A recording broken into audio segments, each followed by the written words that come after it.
us out. Take her out.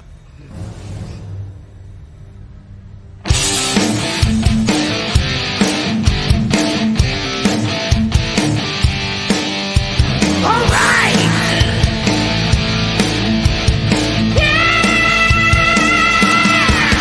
Blast off. Take flight each and every Friday night. Join the fun and let's go OffWorld. Geek out with us live where the nerdiness will thrive. Buckle up and let's go OffWorld. Toys, comics, pop culture news, movies, and so much more. Matthew, Jesse, Curtis, and Sean are your guides on this fun-filled tour. Blast off! Take flight each and every Friday night. Join the fun and let's go OffWorld. Let's go OffWorld. Let's go OffWorld. Hey, hey, hey! Let's go OffWorld tonight. Welcome to OffWorld. I tell you what, I don't know how good this show is going to be or if anybody's going to care, but we do have the best intro in the business. I can confidently say that without sounding cocky because I had absolutely nothing to do with it.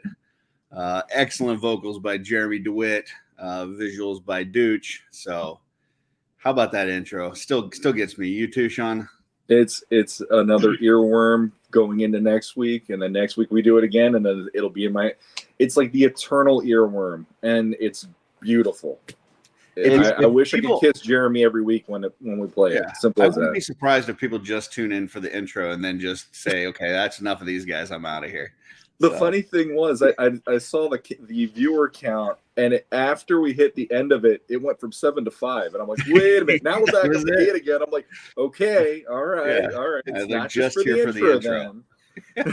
It is a banger of an intro, and every time I see it, I'm just like, I really need a Lobo DC Unlimited kind of like action figure. There you go. It's highly articulated. There you go. Well, thanks for everybody that's joining us live. I see quite a few people out here. For those who don't know, I'm Curtis. As it says on my name there, I'm the lip reader. With me, I've got Sean. Sean, you want to introduce yourself? Hey, I'm Sean, and I wear a Skeletor shirt, and there's really no reason I wore that tonight at all, I don't think. Jeez. Yeah, that may come up. I'm not sure. And we got a special guest tonight. We got Billy Beige with us. Billy, how you doing? I'm doing pretty good, and I wore a Frankenstein shirt for no reason whatsoever. Nice. Nothing wrong with that either. I love it.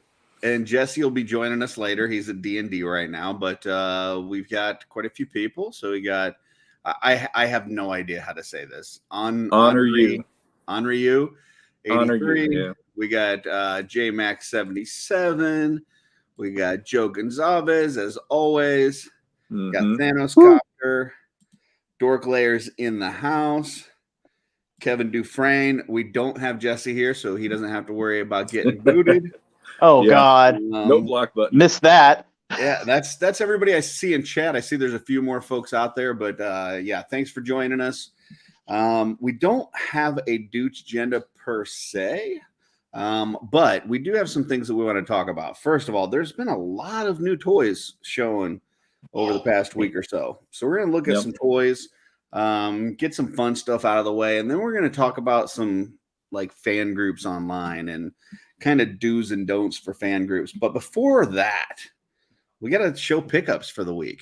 And Sean, I know you had a crap ton of stuff last week. Did you blow your whole load last week, or did you save something for now? All worn out last week. I should have thought of this week. Okay. I should have. But last week I showed off everything. And yeah, I don't think there's other than next month Battle Cat's supposed to come in according to Mondo. So that's really? the only one that's still out there that I haven't gotten in yet. So. I didn't see that. Okay. Any after a week, is there what that you showed off last week is still hitting you that you're still messing around playing with or enjoying quite a bit? Well, I did open Lady Averona finally. Okay. I'm digging her. The only thing is she has that whole, the ankles are very loose on her on the one side. So I gotta get some. I have that Kiki loose figure fix stuff I'm gonna put in there. Need to have some But Kikis. I'm digging her. I don't normally like the females, but there's something about her where it had this almost like Mandalorian vibe. Then it made me go, yeah, I do need to invest in some of these female figures now. So she'll be the pretty first. cool. Yep. Yeah. For sure. Billy, you got anything to show off? Well, I'm still manhandling my owl bear because I'm still amazed at the articulation that it has, and it's so much better than even like Hasbro's Hulk figures, where it actually has where it can do its arms forward. I'm like, why? How much does that thing run? That's $45 on Amazon, free shipping. Check that shit out. That's not too bad. And then I'm still fiddling with the Beholder. Oh yeah. Oh god, it's fantastic. I've seen a lot of pictures on like on the Cabal with it and stuff, and it looks great with them. But I'm like, how are they holding it up? Because there's just jack crap to hold it up. Like I'm gonna set it on my table, and it's probably gonna roll off like a grapefruit. It doesn't have like a base or something that it sits on. It has a very the base isn't shaped to the bottom of it, so you have to like play around with it to get it set just right, and then twist it with the base. And it could have been better, and I think they did have a stand plan for it because it's got these 4 random holes. So does the eye move? Oh, does the eye move? Yes, somehow. Oh wow, that's creepy. Creepy cool. Cool. It is. I wish the eye was wider, but like it's just sneery enough. So if you get it like in that downward pose, I love it. I love it. Nice. Yeah, that's pretty cool. Real quick, I actually saw that movie for the first time last night. Oh yeah. Oh yeah. Among Thieves. I finally watched it, and I started rewatching it tonight at dinner time again. I absolutely was. That it has so much damn charm to that movie that I was like, yeah, I'm glad I bought this because I'm going to watch this every time I want something to put on. I'm going to have that on now. Yeah. It's that perfect background movie. Oh yeah. I really, the thing that I enjoyed about that movie is I've never played D&D before, and I didn't feel at all like I was lost or there were things that I was missing out on. So it felt like it was made for non-D&D fans. But then apparently from, what I heard from Jesse and some others, if you are a D&D fan, then you watch it and there's certain other things that you pick up and you're like, oh wow, they made this just for me. So they really did a good job of catering to both audiences, people that knew it and didn't know it. So and it doesn't it's not very hand-holdy or like super over explaining. It just has where it's like you're in there and I'm like, yeah. And the story is one of those stories where when you watch it, you get sucked into it because it is something. It's not so outlandish of a story that you have to be a geek about it. It's a very simple story, but it's effective the way they tell it in the premise of the movie. And the other thing that I was really impressed by is the detail when you look at the scenes. Like there's one shot in particular when they're going through a forest and there's this giant freaking spider climbing a tree, but they don't make a thing about it. It's just there. And when I saw that, I'm like, I love this movie because I'm seeing things in the environment to make me feel like I'm not on a movie set or I'm not just, here's the woods and that's it. Like it has little things here and there to make you have it's like the world is fleshed out more because of those little details. And I couldn't get enough of it. So yeah, definitely a fun movie. So well, I also have a few pickups, and I've been trying lately to limit myself to only opening 3 figures a week because I know there's certain times like Sean had this week where nothing comes in, and so you want to have something piled up. But my pile's been getting so big that I had to open up more. So I've actually got 4 to show off. So let me embiggen myself here. And first things first, I've got this Professor Xavier. And got that from Steve Obeg. And then the little mental effect there that came from Can of Beams at Can of Beams on Instagram. They do effects, and I thought that was really cool. Then I've got this Iceman who also has some effects from Can of Beams. So some little ice effects there. Pretty I neat. like that effect. Yeah. Then I did get my Monkey King in. Ooh. So there's my layout of the Monkey King, and this thing comes with so much stuff that I had to put another figure together because I was just like, man, like I've got extra heads and hands and feet, and so I just took a Sir Gerard that was laying around, you know, because people just have that. They just have Sir Gerard laying around, and so I just, you know, popped the extra hands and feet and face on it. So got an extra little monkey there. I didn't even think about the extra feet. Dang. And listen, the peach, like this. Listen, I wish the box had raised letters to rub against my lips, or even like indented letters. It doesn't. There is a little texture difference, but this peach, I could rub this thing against my lips all day. This thing is spectacular. It's. I don't know what it's made out of. It almost feels like rubber, but not rubber, like a soft plastic. But I tell you what.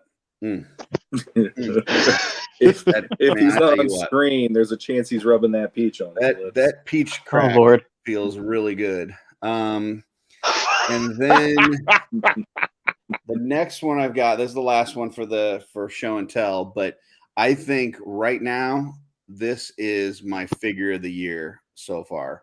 It's the Mafex Steel, and this thing is just phenomenal. I love the cape. That looks good. It's got this billowing effect at the top. The color that they used on it is not quite silver. It's got like a bluish tint to it.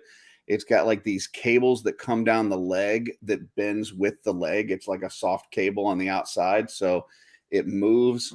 The rocket effects on the boots, and this thing is just like, out of all of the Reign of Superman character, he was probably my least favorite. But this figure is phenomenal, and like I said, so far my figure of the year. So that's what I've got for this week. A lot of stuff. So very cool. Very cool. Yep. Agree with you, Kevin Dufresne, right there with you. Yeah, Kevin says he likes rubbing peaches as well. So, this is the show is set for not for children, so we are good there. But all right, let's get in some toy talk. First things first, we're gonna look at this Mezco thing. Saw quite a few people kind of talking about this, especially in the Mezco groups and stuff. It is now sold out. You can join the wait list. So if you missed out on this, you just got to join the wait list and hope. But I want to take a look at some of these and see. First of all, either you guys order this thing, $350? Nope. No. I did not, and I didn't think it was going to sell out in a day either. Yeah, I think the thing that helped this, because that's a pretty hefty price tag, and I think the thing that helped with this, from what I saw, a lot of people, they were able to use their Mezco points, which they were not able to use for quite some time. So I think that helped a lot of people decide to pull the trigger on this. Yeah, it was kind of crazy because usually you can only use that on like the other brands. If it had where it was like Mezco, Rumble Society, you couldn't use them. But like, yeah, I was like, wow. Yeah. So here's the little Gomez that comes with a very Mork from Ork kind of vibe on there. So old callback for us older folks. So the Gomez does nothing for me, but I know people that really, love these incarnations of this character. So it is, I mean, the soft goods look impeccable. Some great poses in here. And then we start seeing this monstrosity of an exoskeleton suit. And this thing is just, I saw D Amazing's video. Like, it does look like it's a very well put together. It's got, ratcheted everything, like shoulders, elbows, legs, knees. Like every joint is ratcheted. This thing, when you're moving it around, it's just like click, click, click, click, click, click, click, click all over the place. Which is a beautiful sound if you love mechs. And then the cockpit opens up. You can put Gomez inside. There's a lot of movable controls and stuff, and a lot of different like hidden features and things like that in here. So it's cool. I'm not the Rumble Society stuff does nothing for me. But this suit itself, like with Cosmic coming up, I was like, man, a 2.0 figure inside here would look pretty cool, but I don't know if it'll look $350 cool. And Yeah. I'm just hoping that if we get something like this, that we get something from Four Horsemen, and it'll be even better, and maybe even a better price. So I have a feeling it would definitely have a better price. Yeah, but I mean, you can't deny this thing looks amazing. You got the little shoulder thing that pops up, and you got all the missiles there. There's all the controls on the inside. I mean, it's super highly detailed. How large is that? Do they have any measurements of how large the exosuit thing is? I think it said it was 14 inches tall. I was gonna say 12 by 14. Okay. Yeah, because I'm sure after the pictures, I'm sure it shows it. Little lightsaber type thing. Looks like it actually, it says light up function, so that's kind of cool. Oh, the display lights up in green. Okay, that's pretty cool. Oh, and it does have sounds. I saw that on the video. It's got sound effects with it. Little machine. I mean, like the more you look at this thing, the more details you see. The back lights up. I did see that in the video. Hidden storage compartment, so you can put some junk in your trunk. So, yeah, I mean, like I said, it's cool. It's really neat thing. I think it's going to be one of those things that a lot of people missed out on, and then later down the road they're going to be chasing this thing for high dollars, kind of like the Sentinel or Galactus or something like that. But a lot of hands. that's a crap ton of hands.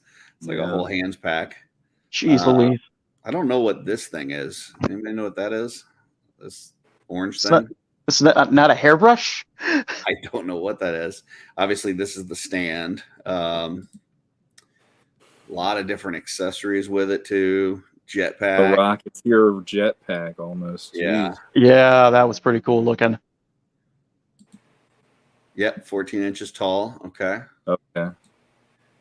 And a bunch of stickers, so you can, customize it with some old school stickers.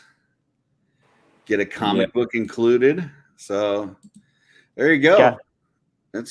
Yeah. And it's limit 2 per person. So it's just a lot of stuff. Thoughts on this? I don't know if to me it was worth. Obviously, it wasn't worth $350 to me because I didn't buy it. But I mean, like, okay, so it had free shipping, which it's fantastic, but it's built into that price. We all know that. And like a standard Rumble Society figure can be from like say 90 to like maybe 120 right there. If you take that out, you're down to like, was that 230 for the mech suit? Yeah. I hate to like compare it to like Joy Toy, and like they have their Redemptor Dreadnought. It's 12 inches tall, wider than that, tons of ratcheted joints. I don't know their production numbers, but they had where like the last one was $120. Yeah. You can pick it up from Gundam, get it shipped to you. It was built in that price with the shipping to it too. I feel like a lot of people talking about like either Joy Toy or some other companies that have done stuff like this. Now, I will say that the quality of this looks pretty amazing, but yeah, that's just a hefty price tag. Dorklayer here says couldn't swing it. Hits all of his 3 scarce elements, space, budget, and time. And that's true. Like it's sold out fast. It's a huge item, so you need to have room for it, and it's expensive. So, that's a tough one to swing. So I could see that. It'd be nice if they do another release or another version of it, and it has where the price comes down. Yeah, Kevin says one of this is background for Cosmic, but it's really bad time with Kickstarter pre-orders, medical bills right now killing me. Sorry to hear about that, Kevin, and hope everything's going well for you. But yeah, I hear you. The Defenders of Eden just ended. We've got an open order for pre-order right now for All Stars. A lot of stuff coming right now. So yeah, it's not a great time for sure. Yeah. Let's see. It's got a it's got a boom boom hole. Okay. Yeah, and then 350 is pretty steep. Yeah. So, Sean, Yeah. does this do anything for you? The mech suit does, but not in like it made me feel like if I was a kid, that would have been the absolute awesome Christmas present to be begging my parents for that year. But because I mean, all the different light up features and all that stuff, it's insane. And you know, I really admire all the detail they put into it. But Mezco, I have dabbled in Mezco, and usually if something happens where I have to let something go, those end up being the first things I let go of because I don't have an owning to them more than over the other ones that I collect, like, you know, obviously Mythic Legions and Mondo Masters of the Universe and stuff like that. So it's like I appreciate what they do a ton. Seeing that has made me have even a renewed appreciation. But yeah, there's no way I financially and just in general, it just doesn't fit in with anything for me right now. But it is gorgeous. It's just kind of odd because, like, typically for me, once things hit that like $300 to $400 range, like that's kind of like one of those, you know, either Kickstarter, HasLab, like big projects that you would kind of want to give some people some time to generate those funds and get it ready. Like just dropping that and like, okay, here it is. And when it sells out, and it's $350 for this huge monstrosity. Like that's just kind of rough. You know, I don't know. There's some things that don't need to be like it's a drop, jump into it. I think anything over $100-$120, it shouldn't be like that because it's just asking a lot of people. You might get some hurt feelings depending on the thing. Yeah. A pre-order is not bad, you know, have a window. I mean, I will say I'm not the biggest person that's tied into the Mezco community. So I don't know if there were teasers or hints that this thing was coming or something like that. But just for it to pop up with that price tag and be available for that limited of a time is just kind of rough in my opinion. So yeah. There was a little bit of teasers from where they'll do their stop motion animated stuff during the week on their YouTube channel and maybe some other stuff. But other than a week out, it wasn't until like I think the day before is when you actually saw it, and the day of is when you knew the price. Gotcha. All right. Well, then I've got a slideshow with some other stuff to show. So let's start going through that.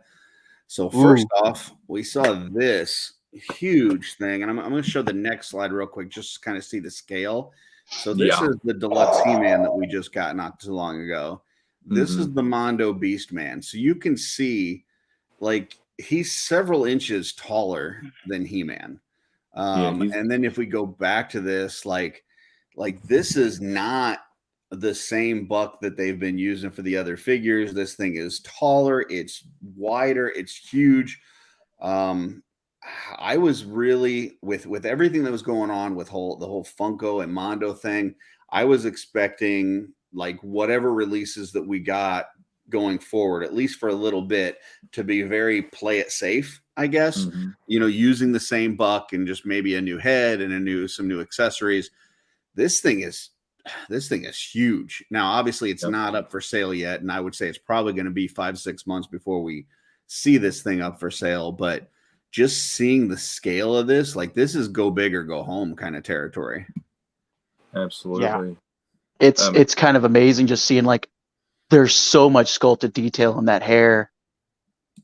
Yeah, the beard itself is insane, and then I mean it does make me like, you see there's sculpted fur on the arm, so it's like that's the first that I think they've ever done that, and it makes me go like, okay, so what's your reuse on that one? Because if you're making Beastman this big, I can't think of too many other figures that make sense going that big, unless they go Shadow Beast, which Shadow Beast is like, I wouldn't give a damn about a Shadow Beast, but there's, you know, it's like, what could you do with this now after this point? Because they've reused that buck that they've been using since the beginning, pretty much. Right. Would they do a flocked Moss Man? I mean, that would be an interesting one. They could do it almost like a 2000X version because he was a lot more like he was a bigger guy in 2000X versus the other versions. But I mean, it's like this. This is a thing of beauty. This is why I got into Mondo because of the deluxe He-Man, and it's like everything since then has only proven I'm in the right direction with the way I want to have Masters of the Universe on my shelf now. Real. See, I don't know how much reuse they're going to get out of this at all because, like, if you think back to the original Masters line, that same body that was used for Beastman was the same one that they used for like Stratos. But I don't see them doing a Stratos this much taller than He-Man. No, I'd figure it would be yeah. I mean, Yeah, that's. I can't think what other figures used. I know Zodak used the same torso, but had different arms and legs. But like, I can't think of another character that they would have with this sculpted fur that's going to be that same scale. I couldn't see them using, like, obviously the same scale, but maybe using the same size, reducing it down for some of the parts. Mm-hmm. But like, yeah, oh my god, it even has like twine holding like the bones on there. Yeah. And that looks like faux leather on his loincloth too, that's like stitched together. Yeah. Oh. And they got like little fur pieces, like this is fur and this is fur up here. Around here is all wrist. fur. Yeah. Yep. And I love that the horn on the right side or on the left side is broken, so it's not all symmetrical and stuff, and it makes it look like this guy is really a bruiser. Yeah, medallion on there hanging from him too. I love it. I absolutely love that. Oh man, God. And that face, in my opinion, that's probably the best Beastman face I've ever seen in my life. It looks good. Like like that's him the way I've always wanted to see him. And it's like classics got really close, but for how huge this is like my dream Beastman figure. It's like all the good parts of Beastman put in there because like the size of 2000X and yeah. Yeah, Dorclair says they'll at least probably do a Matubi Beastman. That's true, where they'll do the colored version with the weird, metallic colors and stuff. I'm not sure what else though. I mean, I guess if you think outside of He-Man, maybe there's some other things because I know they're also doing like the X-Men figures and stuff like that. So maybe there's something with that where like a Sabretooth or something else that they could use. Maybe not all of the tooling, but some of it. Definitely that size for Sabretooth would be a different Sabretooth because I saw the one for the animated series. Animated one, yeah. So I don't know. But anyway, any other thoughts on Beastman before we move on to the next one? I totally want to see alternate heads for him. I totally want to see this not go for sale for 6 months. That too. That too. Yeah. Oh, yeah. Give me about till November, December. Go December. Exactly. Yeah. I mean, I know what we're going to be talking about in a little bit, and it's like, at least they're doing something there to make me go, thank you. But this one, it's like, I'm curious to see what the price tag is going to be on that one, especially because he's like, at least judging from that photo of the He-Man and Beastman, he's at least 4 to 5 inches taller. Yeah. So that's already like about a foot and a half tall. Yeah. That's nuts. Yeah, you're how much was the expensive on this too? This is not going to be their standard, figure fee for Mondo. How much was the last release of He-Man? $260, I want to say, for the deluxe, and then it was a little lower if you got the standard version, but it was already over $200 for both of them.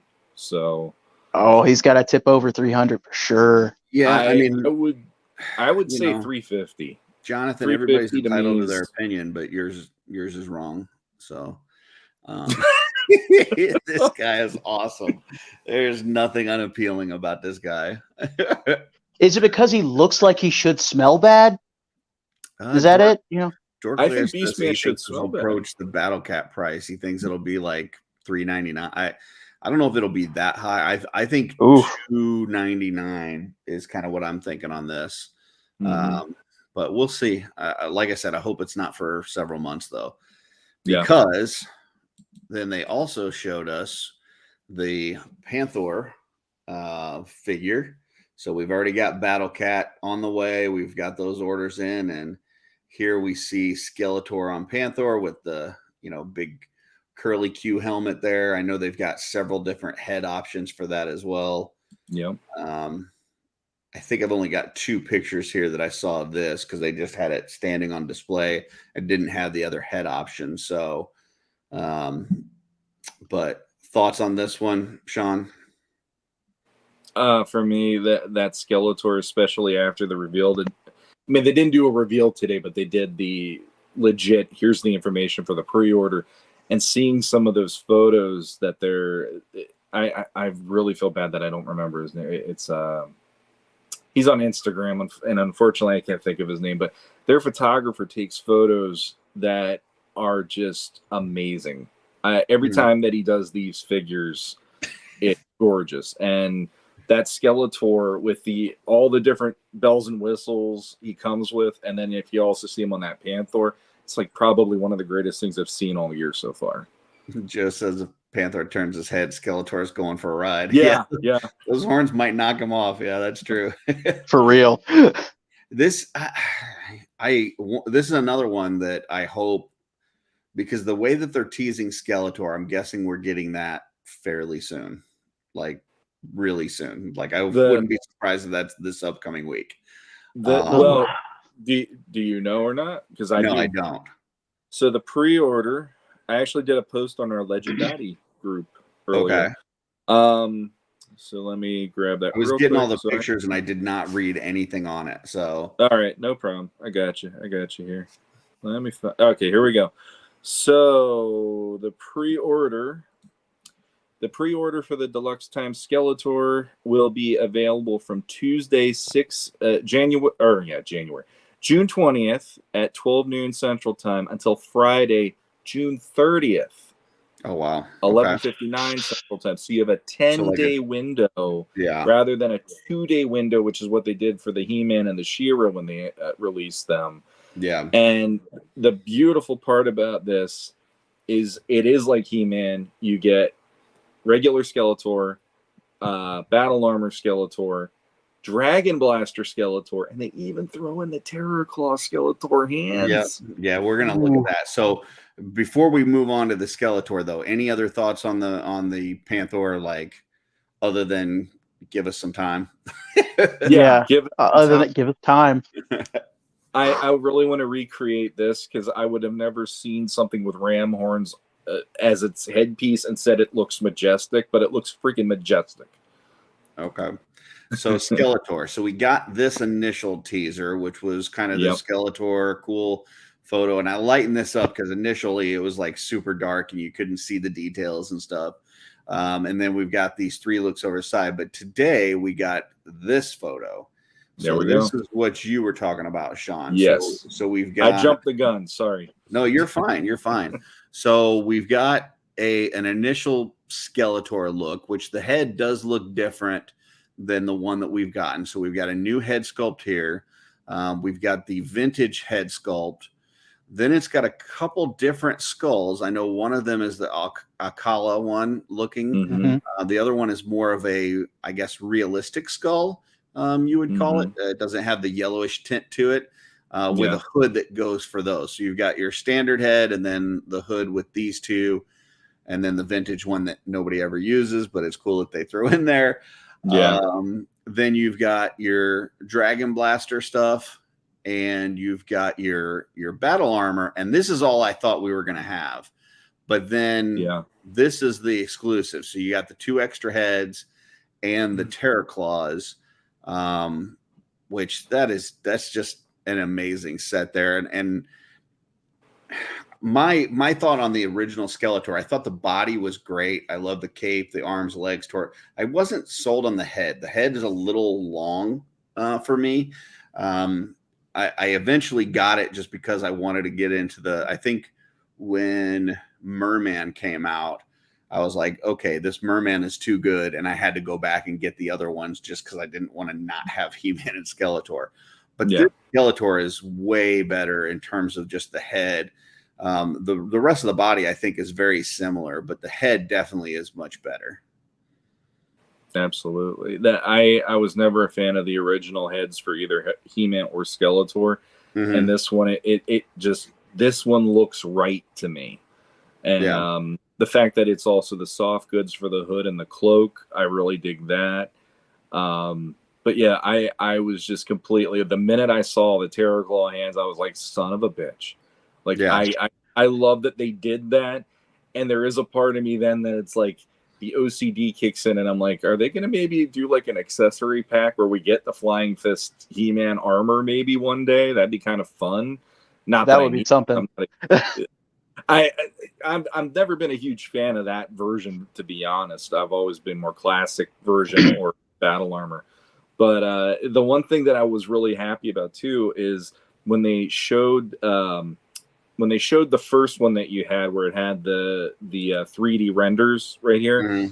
Emiliano Santalucia, who's working with Mondo, was posting some of those on his Facebook page, and I actually responded and I said, so just out of curiosity, is the dragon going to be detachable, and maybe will it be articulated? And he goes, I'm not allowed to say anything one way or the other. And I'm like, well, that was not a no. And then today when I saw the photos, I'm like, oh, that thing's articulated. You could have him right there as like Skeletor's little buddy next to him and stuff. And I just got such a kick out of the fact that it's like, I love that you could stand that up next to him, and it's like there's an extra bonus figure within all the other stuff you're getting in this.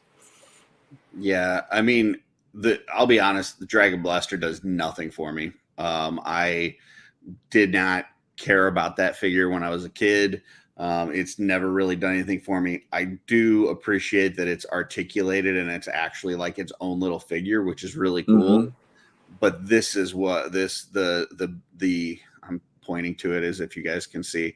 But the battle armor, that is what I'm after. Like that, I know I mentioned it in a previous episode that like that was my Skeletor, was the battle armor Skeletor.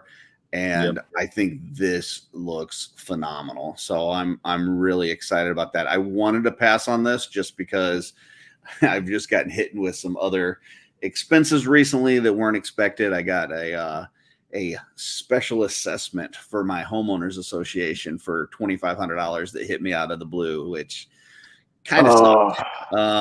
But so I was hoping to not like this so I could pass on it, but I just don't know that I can. So we got a few more pictures here. So this was another one of the early shots that they had with the Dragon Blaster on it, and it was really dark, and I lightened it up a little bit to see. But then we got some better pictures today. So yeah, you got this one. This is looks like the Alcala head. Yep. Here's the Terror Claws look, which freaking awesome. Yeah, that is so well done as an image. I love it.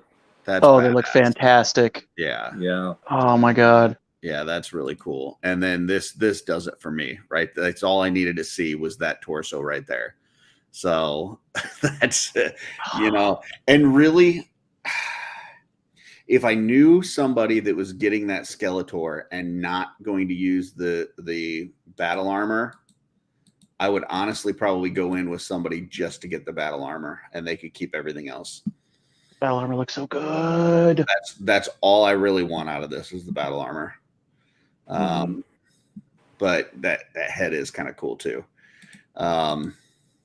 But yeah, that's my this is really cool though. The Terror Claws, like that's pretty badass. And then this, and then that's that other head that we were talking about, that exclusive head that's kind of got the more the brownish looking one, like a more natural looking skull rather than the yellow mystical one. It looks like a kind of take from the live action movie just a little bit. Like it's still a little meaty, maybe. Yeah. Remnants.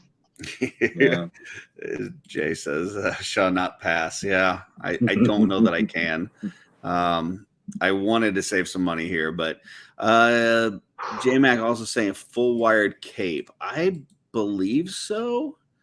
God, It if it's looks- not, I'd be It amazed. looks like it is. So I mean, right here, that doesn't look like a natural curve on Yeah. the left side. So I would guess it is. It says exclusive fabric cape and hood, but it doesn't say if it's wired. So I'm not sure. And looks like Jonas is saying yes. There's a photo with the cape. Okay, so looks like that is a wired cape. So Yeah, really it says cool. with a wired cape. It does say that. Yep. Okay. So yeah, I think this is a must. Like I gotta have that battle armor.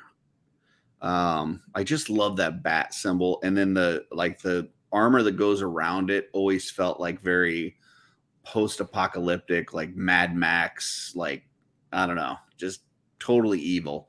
Like it made Skeletor seem more badass than like his regular outfit. So this is a yes for me. Sean, Yes. Oh yes. Billy. Oh God, yes. What's the price point? I'm guessing it's going to be 260. Yeah.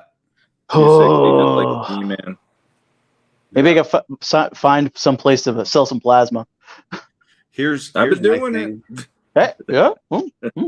I am But- definitely getting this at this point, but I got to tell you, I think I'm going to sell my Battle Cat when it comes.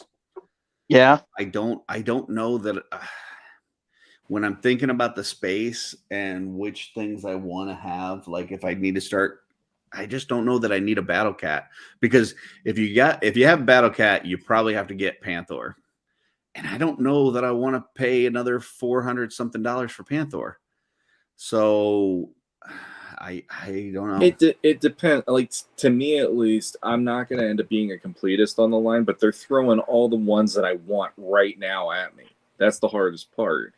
And it's like, I still want to get. I really want the Beastman now that I saw that. Teela would be up there for me too, because she's one of the main characters.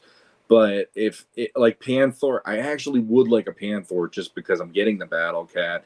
And I do love the horns and all that, and if putting Skeletor on there with them, but no, I can.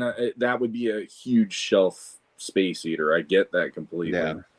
So and Jonathan mentions they do have some payment options too. So if you want to break it up into payments, that's available. 65 a week's not bad, or 65 every 2 weeks not bad. I'll give them that. Yeah. Yeah, and I know they did that with the Battle Cat and the He-Man as well, so that's cool. Yeah, that's freaking tempting with that paying for. Oh boy. Well, there's that, and then I've also I've done it through PayPal, and then Affirm. I've dealt with that too to get some of them, and I'm still paying them down, but it's still manageable if you really want these, and you have that ability. Any other last thoughts on Skeletor before we move on? I have 0 Mondo figures, but like if I had to get one, it would probably be Skeletor, because that's just quintessential evil bad guy. Love him. Mm-hmm. Sean, last thoughts?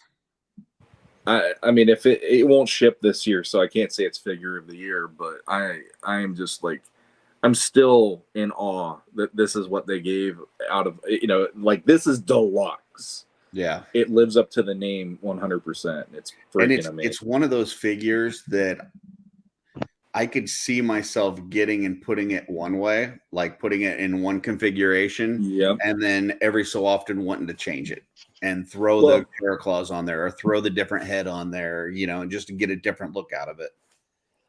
I completely agree. Like when they did the pre-order on Battle Cat, they then put out the regular standard edition of the He-Man that was the deluxe He-Man, and there's a part of me going, I love that they're waiting until I get paid to make this pre-order window close, so I can definitely pull that off when this pre-order hits, which is beautiful.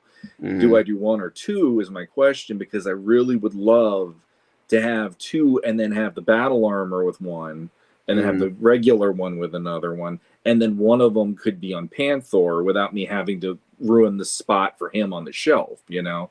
And it's Yeah. like that's the only time I'd ever go in like that on a figure.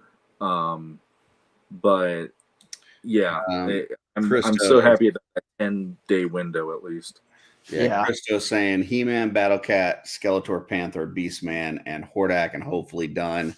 And then said, oh, and Trapjaw. So I have always been more of a fan of the villains than the heroes. Like, as great of a job as they did on the Man at Arms, I don't think it would break my heart to get rid of Man at Arms. If I'm thinking about my display and I had He-Man and Battlecat, and then Skeletor, no Panther, but all of his henchmen versus He-Man and Battlecat, I could see that.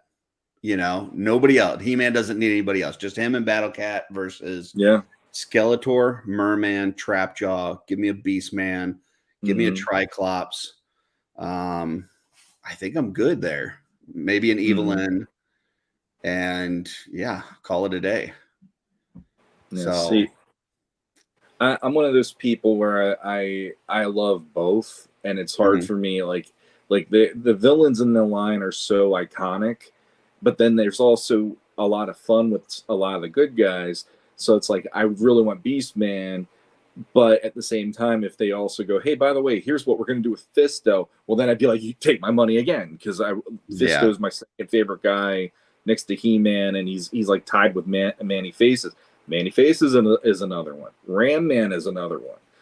See, I don't think that any of those would do anything for me. Manny Faces, Fisto, Ram Man. I just don't.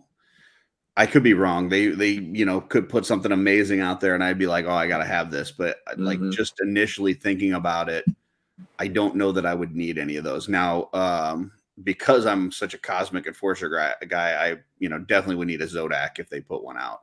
But other than that, I can't think of a hero besides He-Man that I would need to have. If they made a Roboto, I'd probably be in on it. I don't own a single one, but like God, I would love a Roboto. If they did, they better put a poncho on him, because that's the only way. Oh God, yeah. If and it better be wired. Yeah, Roboto without a poncho now is just unacceptable. I want to go back and have them change like Filmation and everything else. Like, oh God, that'd be amazing. Yeah. It'd be so easy too. Someone needs to get a film cell from Filmation, put another plastic layer over it, and then add the poncho. There you go. All right, so that was Skeletor from Mondo. Now we've got Crashbox Customs came out with their cell this week. So we've seen kind of some shots with this, and obviously some photography and stuff with the Cosmics. But this is now available for purchase, and I believe it was like $285, which is not terrible compared to some of the other dios that they've done. And got a couple different views there with the cell closed and the cell open. Lights in the top. I don't know if the lights come with it. Poor research on my part here, but maybe somebody in the chat knows if it is light up or if that's just for effect. But it does look really cool, and I know Cosmic's right around the corner. So thoughts on this, guys? It's or Billy? It's pretty amazing looking. I mean, like, it definitely has like the craftsmanship and quality there. Do I need a cell? I am hearing that it comes with the lights. So those lights on the top do come with it. Okay. With the lights, I could see 280. It's not something you're going to buy two of, and if you're buying two of them, then you need to send some money my way, because damn. But yeah, but I mean, it would. Hey, listen, it would be cool to have a whole cell block of these. Yes. If you had like 6 or 7 of these lined up with people in them, that would be cool. But yeah, I think most people, if they get it, they're probably going to get one to use for like photographs and stuff and kind of call it a day. But it's it is pretty awesome. Would I buy it? I still can't spend $280 on a dio. I hate to be that guy. I have before, and I'm sure I will again. I don't know that I'm going to pull the trigger right now. And I think it's easy for me to say that because I don't have Cosmic in hand yet. And I know this is, Crashbox is a company that they're not open all the time. Like they're not selling this stuff all the time. They open their shop. They're open for a little while, a few weeks. They take pre-orders and then they make all those and send them out. And then they open the shop again down the road. So not sure when this will be available again. But the next time it's available might be a different story for me, because at that point I'll have Cosmic in hand. But right now I think I can pass. Sean? For me, it would be a pass, and it's not because it doesn't look awesome. It's just I'm one of those people that I'm just happy to put the figures on my shelf. I don't usually do a whole lot of craziness around my figures. I just want them to be there. But I mean, this was the same company that they worked with the Horsemen to do those promo pieces, if I remember right. Yep. And so like that's pretty awesome that it's like you almost have like a piece of history by getting this and having that be a part of your collection if you want it as a Cosmic piece. And like I said, artistically and everything, it's beautiful. I really do love what they did, but it's not in my collecting way of doing it, unfortunately. Kevin says he's going to put Turkey Head Girl in there. So, oh Lord, yeah. Maybe she'll get a good stuffing. What? Oh yeah, not safe for work. There we go. Hey now. But I mean, like, there is amazing details to it, because like it even has like I think it's like an 8x12 grating on each wall there at the top. Yeah. I'm like, what? That's Baker says I grabbed one of these and the new caster panel. Thank you, Affirm, for 6 months interest free. So there we go. Do it too. Get that interest free for it and kind of break it up.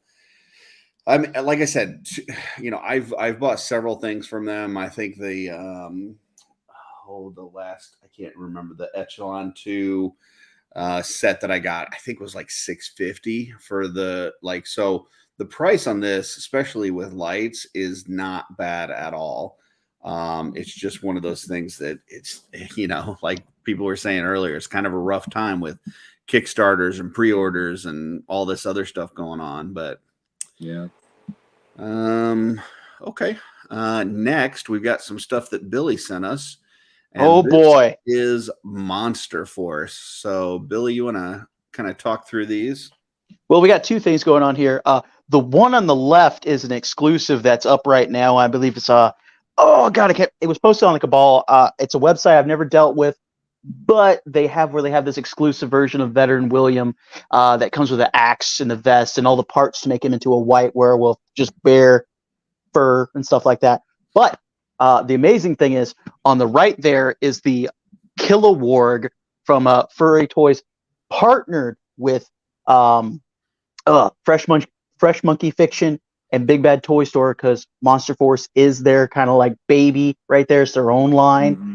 And they've started to kind of like take that Monster Force umbrella and pull in all these smaller toy companies, like where like the Furry Toys mold right there, and pulling it into the line and just making a different version of it. And it's kind of amazing, because not only is it this werewolf right here that still comes with all the pieces that this I think the original version is $89 plus tax, shipping, and all that.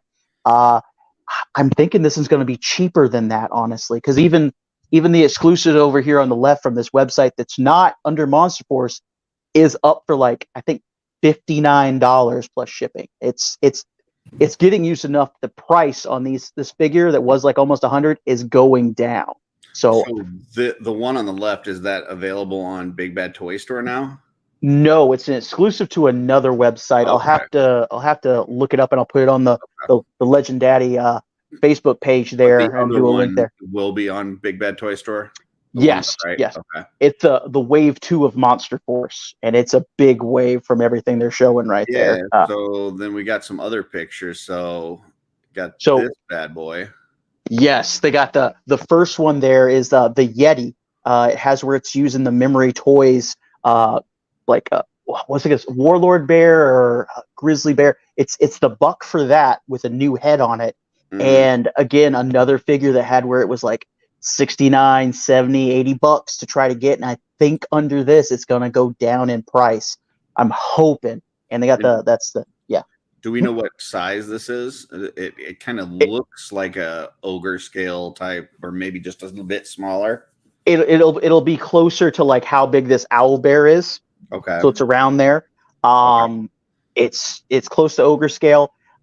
It has where they're finally getting the memory toys are shipping right now. I have mine shipping soon, or at least it shipped this past week from China. So eventually it's going to get here. But yeah, just slapping a different head on here has changed it so much to have where you got like a Yeti right there. It looks like it come with a different head. And then if you go back to the other picture, it's Sasquatch with a Gatling gun on the left right there. Yeah. Mm-hmm. And it's just such like inventive things they can do with that. And again, this is a different, smaller toy company lending their molds out, making an agreement with Fresh Monkey Fiction to have where they have these awesome bucks and other stuff. I'm going to ask you the question that's on everybody's mind. Okay. Would you consider this Legions adjacent? Yes. You can. I mean, we haven't got a Yeti or a Sasquatch, even though we want one so bad for a figure obscura yet, and I'm sure it's coming. But like, I mean, it's gonna look good. Sasquatch with a Gatling gun fitting into Cosmics, I could see that. Oh yeah, totally, Yeah, totally. Okay. And then there was some more figures. Oh yeah. Actually, that one right there with the blood-covered sword is Halloween Boy, and today I think his name is Josh Beck or David Beck. I'm a little sketch on it because I didn't know about him till today. But he has his own. He's a comic artist, stuff like that. He has his own comic called Halloween Boy, and that's again another thing lended to this line or taken into it to make something from someone else. It's a Halloween Boy action figure if you know of that comic, and that's another thing just kind of brought into Monster Force. And let's see here also. I think you might have a picture of it too, or another one of these is right there. All the weapons for Wave 2, like a lot of the accessories, where they're designed by Gridiron Studios. Gridiron Studios had when the Valaverse stuff started coming out and Classify started coming out. They started putting out like 3D printed guns. They had where they did some little like what is it little encampment stuff, just little extra 112 weapon accessories and like slightly larger things that weren't being put out by anybody. Now they were at first made out of like random stuff like foam and things like that, yes, but now like their 3D models and stuff are being made into actual injection molded stuff, and it looks great. And again, another smaller company being brought into this one because of working with like Fresh Monkey Fiction and Big Bad Toy Store, and they're using that to make the best toy line they can. It's I'm stoked about it, if you can't tell. I can tell you're speaking a mile a minute. Yeah. Now, is there a background check on any of these weapons, or is that not included in there? Oh, not in the 1/12 scale. No. Okay, You can just open carry those. Yeah. Yeah. Okay. And then we got like a, I don't know, samurai type dude back here. What do we got back there? It's like I think it's like or something. Ghost. Was it Yamoto right there? They're kind of touching everything with this because not only do they have that one, they have like werewolf half transformed werewolf soldiers. You have the Invisible Man right in the forefront right there. Yeah. Some other things they had. I didn't send you a picture of it, but there was one where it was called the Donner Party, but it's a Frankenstein together kind of like wild man or mountain man. Who's the guy that's back here on the right? On that one, I don't know. He looks like an Albert Wesker. Yeah, it's just like a guy in a suit with a gun. I'm like, I don't know who that is. Okay. Yeah, this is cool stuff. I think out of all of them, the Gatling gun one is really the one that gets me. But gotta get it. These are cool too. I'm hoping because they should be going up for pre-order this year on Big Bad Toy Store, and I can't wait to see the price points because like I'm just like, if they can hit the price point on those larger figures, people are gonna get their hands on all of them because like a lot of people were super excited for like the the Memory Toys bear, and again like the Furry werewolf, and like being able to get another chance at them at a better price. Choice. Yeah, I mean, this was depending on the price on this. I mean, I don't think this would be a line that I would be all in on for sure. But depending on the price, I could definitely see myself picking up one or two of these, especially that Gatling gun one. Even if I just bought it for that weapon, like that's. Oh God, yeah, because you again like ogre scale right there. There's definitely going to fit in some hands, and I like for some of the ones that look more like basic, just like regular military guys. I'm not like a super fan of, but all of the ones that have like a touch of that universal horror to it, the monsters to it, I'm all aboard because they got Dracula in the first wave. I'm waiting for that one too. Oh. Yeah. Sean, any of these do anything for you? The Yeti's pretty sweet. I've actually realized, like, if I collect lines outside of Mythic Legions or whatever, like if I do Marvel Legends, I usually want the Build-A-Figure bigger guys because they're really fun to display. And also, my son actually loves like the Hulk and the Red Hulk and the Thing. He loves grabbing them and playing with those all the time. So characters like that usually appeal to me a lot.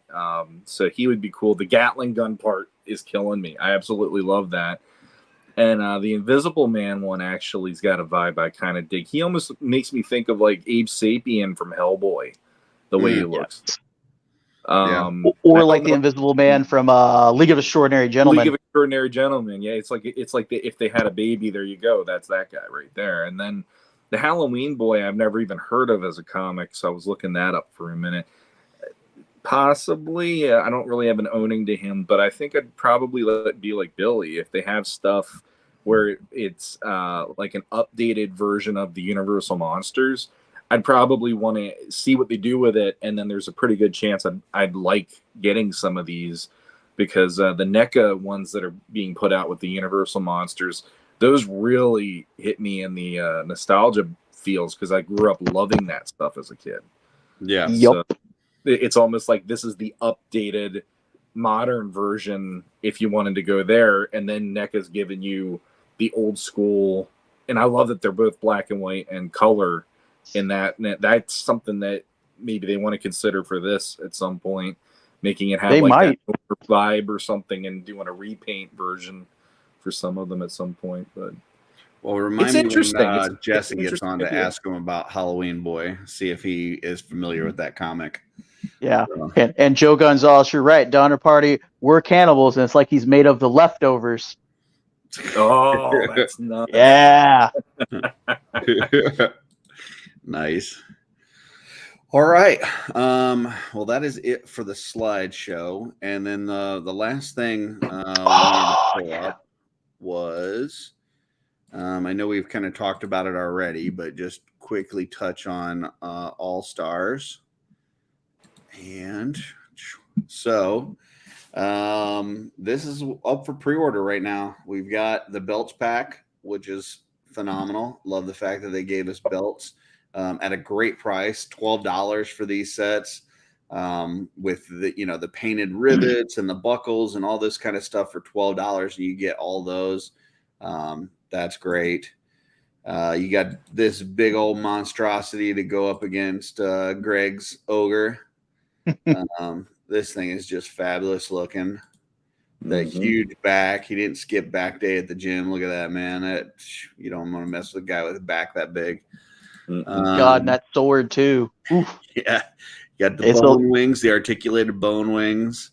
We got some all-stars guys in here that were voted that nobody cares about. They need to end the all-star voting.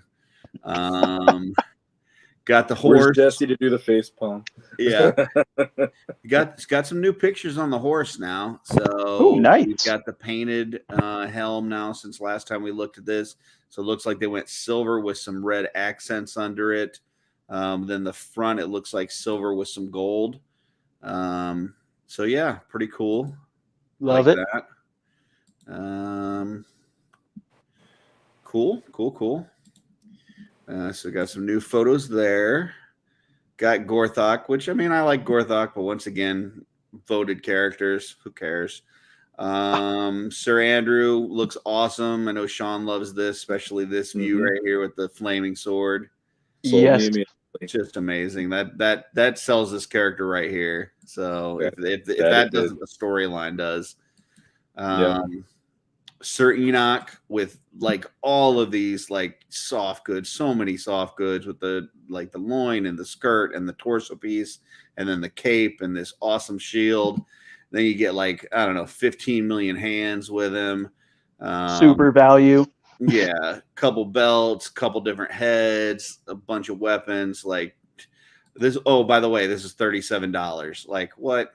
Like this looks like the amount of soft goods and detail that would go into a Mezco figure for like 100, 115 easy for $37. So yeah, that's just Where's his mech suit though? Yeah. Oh yeah, where's his mech suit? Come on.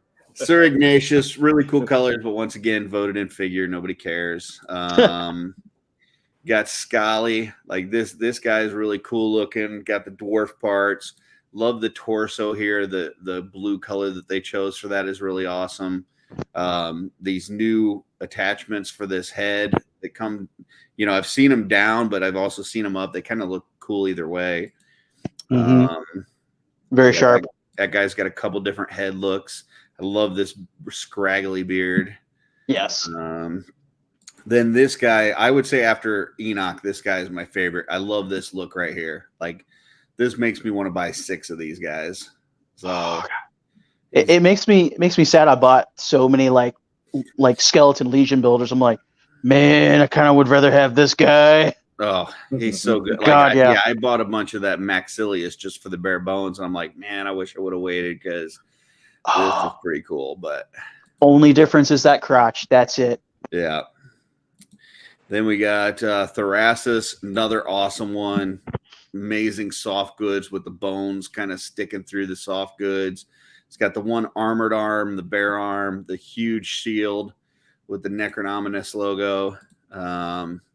Banner, bunch of hands and feet. Like ridiculous. The banner's crazy again for $37. Crazy. Yeah, like I wouldn't be surprised if they had where like if they did a new updated banner pack, it's in that style. Yeah.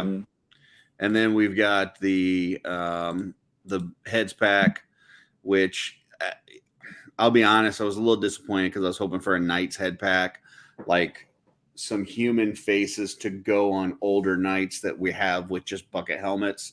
I thought would have been cool, but we got skeletons instead, which, the ones that we got are cool. They gave us a bunch of new looks. We got the gorilla head, vampire, an orc, lion, a wolf, lion, a wolf, and then the 2 zombie looking ones. So a lot of value there in that hedge pack as well. Don't forget the stump. Oh yeah, and the stump, which is only in this. They don't show a separate picture, but there's your stump there. And they should have highlighted that stump. Color stump. It's not the same color as the headless horseman one, where it's like the fleshy looking. This is the zombie looking one. So, so yeah, that's the wave. Sean, out of all these, like what, we've had a couple weeks now with this. What is still hitting you in the feels on this wave? Therasis every time. Love that. And what's his name? This one's Bayadak, the big guy. Oh, okay. Baradak. Baradak and Andrew are the ones that are really getting me, but I'm gonna probably and don't tell my wife, I'm probably gonna do another order before the pre-order ends because I did not like now that we've gone over these a couple times.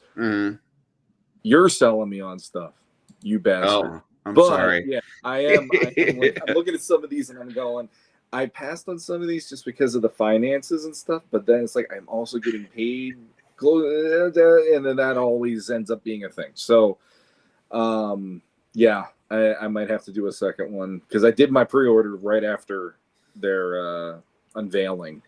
Well, other I week. guess Joe wasn't happy with something that I said, so he's giving me a 3 on my weekly report. Which, if you're tuning into Shooting the Shelf this past week, I'm you realize curious. that a 3 means that I've got to get my mom's signature. Yeah. On my Uh-oh. report, Yep. Can't or forge I it. can try to forge it, which did not go well for me. So, Billy, what about you? What's hitting you in this wave? I still haven't put my pre-order in. I'm still fumbling around with that, but like I'm still like all the Necronominus stuff is still just fantastic. All the Skelly stuff. Uh, then on the other side, just like Sir Andrew's like the one. It's like he's the one who's just like right there with them, where it's just hitting just right. And I Mhm. hate to say it, like I'm kind of hoping one of the newer retailers does a bundle where it's like, here is just the All-Star 6 new figures, and here's just the All-Star figures by themselves, and just has that option. Because like I kind of just want to order just the Necronominus figures right now, and pick up the All-Star ones later. Yeah, I'm really gonna have to think hard about this. I think this might be the first one that I don't do an all-in on. And it's not because well, part of it is because I don't care about some of these all-star voted figures. I have zero interest in Clavian, like zero interest. Both are, I mean, I voted for him just because I was, trying to help the dwarf guys, but if And I'm we being appreciate you. honest, he's not that great looking. He doesn't have a visible face. It's just a beard and a helmet. Gorthok, I think that people need to have Gorthok in their collection, and I would like to have some Shadow Orcs, but I'm also kind of hoping that we get a new Shadow Orc at some point. So I don't know. The Skellies, I'm about over with the Skellies, but these were so good that it's like, I know I want to get multiple Sir Enochs. I know I want to get multiple of this Skelly Raider. I need one of at least these two. I need one of the Sir Andrew. Not sure if I'm going to pick up the horse. I'll be honest. I like the soft goods and the helmet and everything on the horse. I don't like that it's the brown horse that we already have. I would have preferred like a either white horse like Bishop was, or a gray horse like I don't know. I don't I didn't picture a Templar horse being a brown horse. So I could buy this and take all the soft goods and stuff off and put it on a Boreas, on a gray horse. I think it would look great. Yeah. I just don't know if I want to do that. So I don't know. I've got to make some tough decisions. But I'm at a point where space is becoming an issue. And, after that special assessment I got hit with, money is a little bit of an issue. It's not a huge issue, but I got to be cognizant of it. So I don't know. I'm going to have to think hard about this. My order is going to be like the last week for sure of this pre-order. Same. So, yeah, I got to think long and hard. So, any other thoughts on that? And I know I need a bunch of belts packs. That's the other thing bunch. that hit me. Like I probably need it. I probably need 6 of each minimum of the belts packs. So, yeah. I think I would need more of the wings if I didn't already order like a couple of extra Necronominuses, because I was like, oh, this is the only way I'm gonna get those big wings, and they're like, guess what? Here they are, super cheap. Okay, so this is my nitpicky bitching time here. Okay, Go for it. I understand why they didn't want to throw all this in Necronominus, because it would have been a huge expensive wave. I get that. I get breaking it up. Some of the decisions that they made on what they split up irritates me, because if I had known it, it would have significantly changed my Necronominus order. So like you just mentioned, ordering extra Necronominuses, I did the same thing just for those bone wings. If I knew we were going to get bone wings, I wouldn't have ordered extra of Necronominus. I ordered like 12 or 13 Sir Elijahs. If I knew we were getting Sir Enoch, I don't order that many Elijahs, and he's not in hand yet. It's not like I've got him in hand and now a new one came out. Like it's still on pre-order. And now, based on what they're saying as far as the tooling, it sounds like these two waves are going to basically come out at pretty much the same time. So I appreciate that they couldn't throw this all into one wave, but it would have been nice to know some of these things. We talked about the Skeleton Raider. Had I known that the Skeleton Raider is coming out, I probably don't order as many of the Maxilius because I would order more of this one. Exactly. I would have ordered half as many Maxilius if I knew this was coming. Yeah. So I just, yeah, I don't know. And the hand packs, because the Skeleton Raider has just basically almost the entire skeleton hand pack in it. Yeah. I wish they would have given us a hint on some of that stuff, or, I don't know, or just said, okay, well, we've got 2 Templars, let's throw them together so that they can, or we've got 2 basic bare bone skeleton. I don't know. I get it. I get why they did what they did, and I don't know how they could have done it better. It just kind of sucks because, here we've got another order that's still on pre-order. We're not going to get for another year. Mm-hmm. But I'm already regretting some of the choices that I made in the previous pre-order because of the new stuff that's in this one.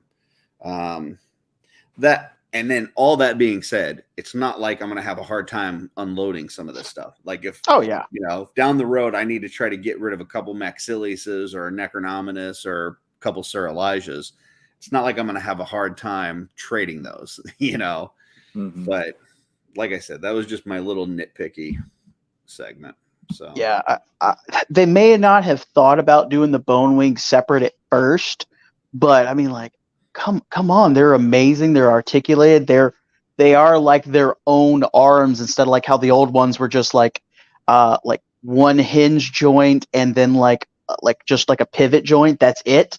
Now these have where it's just all around there. I would have, I would have not bought so many Necronominuses for that. I would have. Oof. So JG says 4H a little too release happy. There, I said it. I don't necessarily disagree with that, but I don't necessarily agree with it either. I get it. They're a company and they need to make money and they have to put out stuff to make money. The more stuff they put out, the more stuff they sell. Totally understandable. And there's people out there that, as much as there's some of us going, hey, whoa, slow down, my wallet can't take it. There's other people out there going, gimme, I want more. So, they can't make everybody happy. Yeah. But for me personally, I'm having to make decisions because whereas in the years past, if I knew there were only going to be, let's say, 3 pre-orders throughout the year, I could go in on all 3 pre-orders. Now there's like 7, 8 pre-orders across the year between Cosmic and drops, Figure Obscura and Mythic and everything else. I don't know that I can keep doing all in on everything. And so that means that I need to start making decisions. And that's not necessarily a bad thing. I mean, if you think about most toy lines, people aren't collecting everything. They're not completists on most toy lines. If you talk about G.I. Joe or Transformers or Star Wars, most people don't collect everything. They pick and choose the ones that they want. This is one where most people have tried to kind of be completists. And I think it's getting to a point where some of us just need to not, due to space reasons, due to money reasons, whatever. That being said, I'm probably going to order more figures in this wave than what comes in an all-in, but they're going to be the figures that I want. So, instead of ordering one of each and doing an all-in, I may do, 5 Enochs and, 6 Skelly Raiders and, something else. So I'm still going to be buying figures. I just may not get every single one of them. But, yeah, because like with how they are now, because you could be a 4H completionist Mm. But now you have to, since there's so many different properties now, because it's like 4-H completions used to be, okay, it's just Mythic Legions. There you go. You got everything that they make themselves. Now you got Cosmic Legions, Figure Obscura. It's so much. If you want to be, you have to pick one almost. Yeah. Yeah, it's not easy. And I've started looking at my collection and go, okay, like they had the post the last couple of days. I know the Legions cast guys did a like their favorite female figures, and then Patrick did a post on it, and I did a post on it, and I was looking through there, and like I was going through and going, oh, this one really does something for me. Like I look at Hera, and I look at like Queen Urxa, and I still love those figures. Like they're amazing figures, and when I look at them, like my jaw drops, and I just stare at them. But then there's other figures that I look at that I'm like, Hadriana doesn't really do anything for me. Faustia doesn't really do anything for me. Dorina doesn't really do anything for me. And so then, the question becomes, at what point do I get rid of them in order to make space for something that I do care more about? And I'm at that point now where I'm starting to have those kind of thoughts. So I know, Sean, you're a little bit of a different boat because you've not really been an all-in collector. Like you've been picking and choosing the whole time, right? Had to. I got into the line when the Aether wave was getting, like, it was legit. It was out there and you could finally get it. Mm-hmm.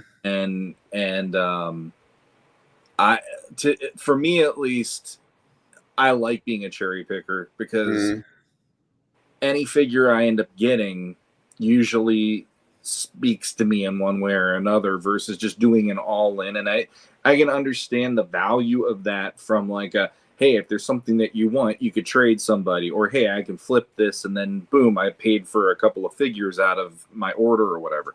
Yep. And that's definitely a way to go if you can do it. I never could do an all in just for the financing perspective. So then I'm usually, what ones are the ones I absolutely have to get? And what's funny to me is Mythic is still speaking to me in the same way it did like when I first started getting into it. And I still have yet to really have Cosmic do that for me. So, I know there's definitely some Cosmic hardcore fans already in the chat. So I'm sure I'm going to probably get a little bit of ribbon on that. But like the Operative 85 was the first where I'm like, ooh, okay, you're speaking my language. And like the Sphexians are cool. I had actually get a few Sphexians at some point. But it's interesting too, that like part of why I cherry pick is what figures look coolest, what figures are speaking to me. And now that they've gone with the storyline for Cosmic, that's part of why it's easy for me to rein it in with that a lot, because it might not be a storyline I want my figures to be about when I get them on the shelf, because I'm a little more about my own headcanon when I look at those figures once I get them in hand. So, I never thought about that, where like with actually having like a defined storyline there, it kind of limits you. Well, here's the struggle that I'm having. Like, if I wanted to just be a completionist, I think I'd be fine. I could afford it. I could have the space, no problem. The problem is that I also like to army build. And being a completionist and an army builder means you run out of space and you spend way too much money. So you can only do one or the other unless you've got unlimited space and unlimited money. And I like my orcs too much. I like my Templars too much. I like to Legion build these things out. Even when it comes to Cosmic, I wanted to Legion build out the Tusk sentries, the Tusk science officers, the new red jets that came. Like I want to army build these things. And so if I'm army building them, then I don't have space for the ones that I don't care about as much. And so that's where my decisions are starting to come in is because I would rather army build than completion build, if that makes sense. That makes sense. Again, speaking to what works for you versus like, and that's the thing. Like I'll never tell somebody who wants to be a completionist they're wrong, because that's the way they want to collect things. But the way I view it usually is like, I know there's figures in Mythic Legions that I looked at and I go, I have no reason to own that at all. It just doesn't do anything. Most elves are that for me, to be honest. I'm not an elf guy. I just never was, and Templars and Knights are almost there, but there are some where I like. Sir Andrew speaks to me. Gotta get him. Ignatius. I was happy that he won for the fact that I did want him on my shelf finally without spending, $300 or whatever he is on the secondary market now. Well, but it's I guess the best way that I could equate it that would probably make sense to you, Sean, is with Motu Classics. Like towards the end, they were coming up with some pretty obscure characters. Yeah. Right. Yeah. They weren't like your everyday, because they'd already hit the big hitters. Sure. And for my collection, like if it came to like adding another one of these obscure characters in there or getting some Attorney and Palace Guards, I'm taking the Palace Guards all day. Like, give me more. Like, I want 10, 15, 20 Palace Guards, and you can keep these other obscure characters that I don't really care too much about. You didn't care about the guys who were half, like, play top that could spin around? No. Rotar, Twistoid, yeah. Yes. For me, like, the minute that they came out, I'm like, well, that's nice for those who need it. I don't need it. I've never been a completionist, even with classics. I grabbed the ones I wanted, and I had to sell some. And what's funny is, even though I sold the ones I had to sell, I look at them and I still don't feel like I'm missing anything. Mm-hmm. So that speaks to me now of maybe I need to reevaluate what I want to do with it. Like Michael Casper, for instance, I know he's huge into the first four mini comics, and he just draws the line. And that to me that's amazing, because there's still characters past that I enjoy and that are favorites. And to have it be that much of a line, that's amazing. I have mad respect for that. But it's like, no, I need my Fisto, I need my Ram Man still, and I need like Stinkor and Trapjaw and stuff too. So see, I would take a Palace Guard over Fisto. Heresy. How could you? I feel like it's like with Star Wars. Like, I don't need like the random bounty hunters. I don't need the Cantina people. I don't need the people in Jabba's palace. Like, just give me Stormtroopers and Vader. Like, you don't need the random one character who is in one video game that was on the Nintendo 64. Just give me Stormtroopers and Vader. Stormtroopers and Vader, and I'm good. It's interesting. I'm learning so much about Curtis by doing this show, because for me, at least, Star Wars, I always thought the bounty hunters were some of the coolest. So if I went Star Wars, I would have had to get like Dengar, IG-88, and all those characters, because I look at them and I can automatically just envision the story that led them to the moment of that you see them in Empire. Yeah. When I see a Stormtrooper, I just see Stormtrooper. And it's like, I get the army build aspect, completely understand it, respect it. But there is that, like, when you see that one character, like Boba Fett. Boba Fett was one of my favorites as a kid. When I looked at him, I could just come up with these ideas in my head of the adventures he had already been on. Stormtroopers, I just look at him and I go, you're just there. Like you I know where you've been. You've been on the Death Star. That's pretty much your life. Or maybe you were on Tatooine at some point. But putting together like a scene, like a Hoth scene with a whole bunch of the snow troopers, and like that's just cool. Putting together a Death Star scene with like 40 stormtroopers lined up and Vader walking down the middle of them. That's what I want. I will respect that, and I completely understand that. And it's like that's interesting. The mentality, I think, is my point. It's you love doing the epic scenes. You love that. The ability to do the epic scenes. I'm one of those people where I could just look at like Atlas on my shelf and come up with all these ideas of what he's gone through to lead to that moment where he has one eye that's still working, and he's just there with all this random armor on him. And I'm just like, sweet. And it's Yeah. like, I'm off with the rest of my day, kind of like how I was with the bounty hunters. It's like I'm like, why does Dengar have all these bandages on his head? Don't care. I think that's interesting. Cool. I'll go with it. And that was just me, the way I was as a kid, and I never grew out of it, I guess. It's like, why does Dengar have the most comfortable looking shoes on? Well, when your head looks like that, you got to give yourself something, It's the saddest thing because, like, I remember when Dengar was like 50, 60, $70 for the Black Series, and then they re-released it, and it's dipped down under 20, and I still haven't bought one. And he's the one bounty hunter I have from having the bounty hunter scene from like Empire Strikes Back. Yep. I gotta get one. Priorities wrong. All right. Yeah. One more thing let's just take a quick scroll through Big Bad Toy Store, and we'll talk about some fan groups on Facebook. See if there's anything that pops out here. So first, Tamashi Nations, whatever, figure arts, whatever that is. They got the Zoids to the left right there, the robot tiger. Love Zoids. I took a look at that earlier. $350 something for that thing. Hard pass. Thank you. Wow. Import anime stuff. No, thank you. I did look at the weekend sale. There were actually some decent things on here. The Boglin, 40% off.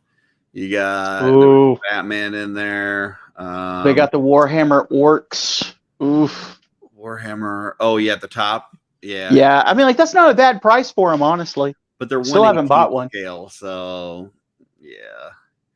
I mean, they're big for 1/18 scale because they're bigger than Space Marines, so they're. Wonder how this is 5 inches, but yeah, I don't know. They've got a Rogue in here. I was going to mention that to Jesse. They got a 28% off Rogue. Ooh. This one, Metalhead. That's a good figure. The problem is that its legs are like way loose. Like everybody that I've seen that's opened up one, its legs are like floppy and it does not want to stand up. But it comes with a lot of cool stuff. That's a great figure. Other than it's just not sturdy. So, but yeah, some good stuff on the weekend sale. Check that out. We've talked about it before, but they got the daily sales and then they've got one sale that goes over the weekend. So. Nothing there. A Jamiroquai figure. Anybody? Oh God, getting their virtual. I can't believe that. I want to know who was like, we need to make a Jamiroquai figure. Virtual insanity. It's so big. Does it come with a room or a box that folds out into a room so you can slide it around or stuff? It shows it in here, but I don't think it comes with that. But that's some nice photography with it. What's it got for accessories? Doing the whole video there. Yeah. Doesn't say anything on accessories, and it doesn't have anything separate. I don't even know if that hat if that comes off. It doesn't show a shot with it off. So it doesn't come with like the giant cockroach that walks across the floor in the video. Why is this burning my brain? I can't remember like people's names sometimes, but I remember there's a giant bug in that video. It was an amazing video. I tell you what, though, I didn't realize until I was like in my 30s that I saw something like behind the scenes on how they did that. And I never knew that they were moving the walls around him, like instead of like the floor moving. I always thought the floor was moving. So that's pretty interesting.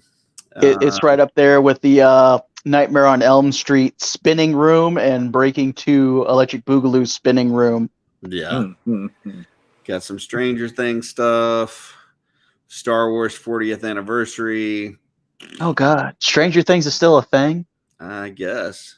I'm like, G.I. Joe Classified. Creature from the Black Lagoon. Desert Commando Snake Eyes. That's kind of cool. That's kind of neat. I don't know. This Arctic Bat is awesome. Yes. I love the different chess pieces things on there. Love the chainsaw arm or hand. That's a lot for $25. That's a good deal. What's up, you freaking off balls? Hey, oh God, what's going on? Hey, turn off the not safe for work stuff. Yeah, Jesse, do you know Halloween Boy? Sure. It's supposed to be a comic book. Are you aware? No, I'm not aware. Okay. I think it's either Josh or David Becker is the guy's name. Don't know. Eh. Voltron with the Lions, $2.99. Seen this like 10 million times. Oh man. I think that has the die-cast metal. It looks like it's all plastic. So Mm. yeah. Still cheaper than Mezco. Let's say it's got some metal parts, but I Ooh. don't see it because the legs don't look metal. It's not as tall as the Mezco. Some Mafex figures. I am waiting to open up my Magneto. I've got so many figures to open up right now. Ugh, it's ridiculous. How tall is the pile right now? Oh man, sucks. I got like 8 or 9 figures to open. I need to get me a Psylocke. But yeah, that Magneto, I'm like itching to open that thing. And then I got the Black Suit Spider-Man Mafex. I got that off of eBay, so I'm waiting to open that too. Some G.I. Joe stuff. Masters. Stop me The if you guys Snake Men see are anything. tempting. Like very realistic basketball players, and then not. I don't know. It's like super realistic. Don't know what that is. Wow. Flash movie stuff. I'm hearing like the critics hated the Flash movie, but it looks like the audience score is pretty good. I don't know. Anybody here seen the Flash movie or heard anybody that has? I've heard people enjoying it. I've heard people critique the CGI a lot, and I've seen people make the gif of Ezra Miller putting a baby into a microwave a lot. Yeesh. Yeah. Anybody else? Spoiler Jesse, you alert. heard anything at the comic book store about Flash? No, I haven't worked since it came out at the comic shop, but I've talked to a couple people who have seen it, and they seem to have enjoyed it. So I'll be seeing it in the morning. Dang it! I'm trying to catch up to you. I got to see Spider-Man in the morning. Now I got to watch Flash too. I start dog sitting tomorrow, so the less time I take away from the dogs I'm watching, the better. So tomorrow morning before I go dog sit is the best time to go see. Gotcha. This thing is pretty cool looking. Ooh. I don't know that I'd pay $130 for it, but that's pretty neat. Beast Kingdom, I absolutely would not pay $130 for it. Yeah, I don't know anything about Beast Kingdom, but it just looks cool. But I mean, clearly it's their higher end. It's not the $25 ones you can get at Walmart, like the Turtles and the Avatar and stuff. But yeah, I have not been impressed with their toys. Does Beast Kingdom fall under BST? Or? Oh, sorry. That's Beast Action. My bad. Not related. Oh, okay. There's too many random names that are too close together nowadays. Yeah. But still, like even with that one, like it has where it's not 1/12 scale. It has where it's like this weird, almost 8-inch tall one. It's just like it doesn't fit with anything. That looks terrible. Looks freaking terrible. Wow. It looks like something from that is Robot bad. Chicken. That looks like somebody took a look at the Mezco one and said, "Fuck, we can do that." Then they put out this thing, and somehow it's even worse than the Mezco one. So we got muscles. It's gracious. Where's his mullet? There's God, the King Shark. The King Shark was tempting when like the McFarlane first came out because you're like, oh, this one has more articulation, but then it's just like the joints look like crap. Yeah. I think that's about it for toys. Ghost Rider, yeah. So, Jesse, welcome. How was D&D? It was great. Yeah. Any highlights? We killed a couple pixie things, and I hit a ghost with a stick a couple times. Nice. Ooh. Nice. Like, did you kill it, or you just was trying to irritate it, or? I think I did the most damage to it, just because I kind of won the evening as far as the team goes. Like, one of our characters got possessed as soon as we walked into this like mausoleum in this dungeon by a dead orc ghost, and started attacking us. But I was the only one that was able to stop him from doing his attacks because I threw him in a entanglement, like a vine of entanglement, so he got all tangled up.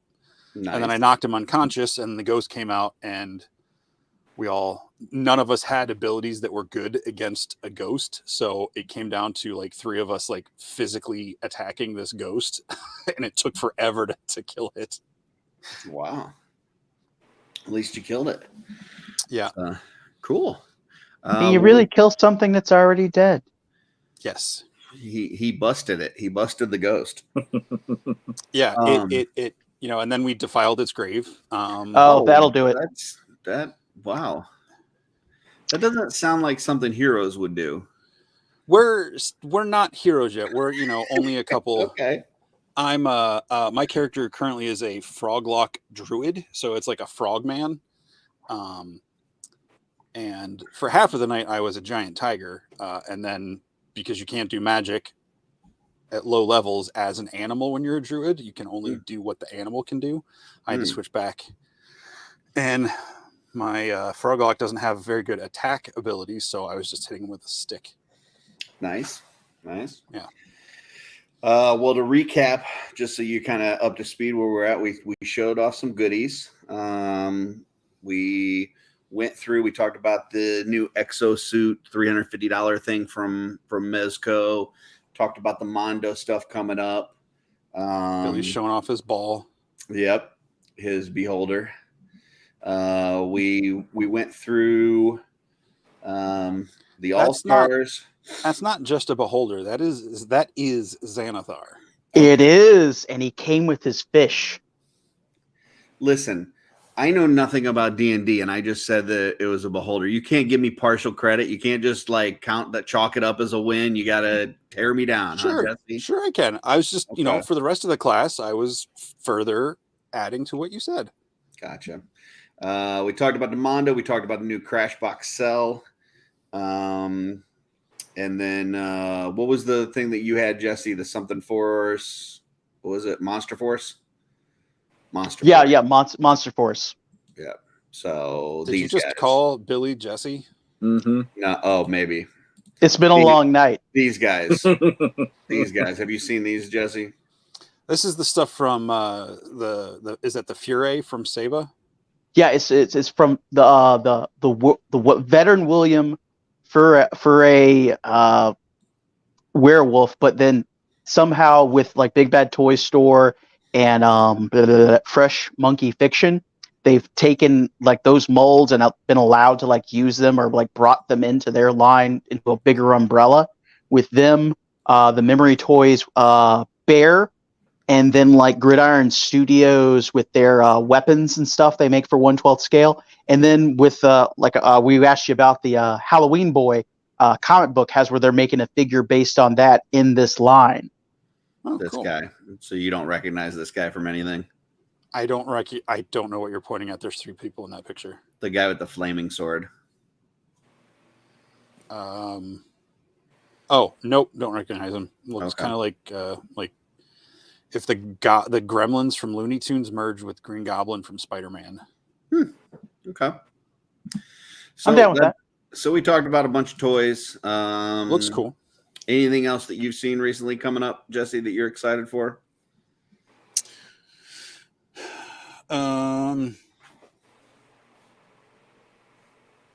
Kotobukiya Bushiju Rogue statue. Is that the one with claws? Yeah, with the bone claws. I saw that one. I have not seen that. It's beautiful. It's not my favorite line because it's a very anime style line. Like I think Bushido means like pretty girl or beautiful girl or something like that. So, but it's Rogue. It's in the classic 90s costume, which I'd prefer almost any other costume at this point. But she's popping Wolverine's bone claws, which I always loved that moment in comics when that happened. Because that was when they first started to reveal that the bones were more, or the claws weren't just added in by Department H in the Weapon X program. Like this one here?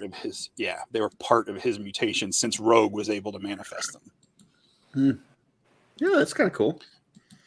but because it's Rogue and it's, you know, one of my things, like, that's, you know, unless it is god awful ugly or insanely expensive. Because of that.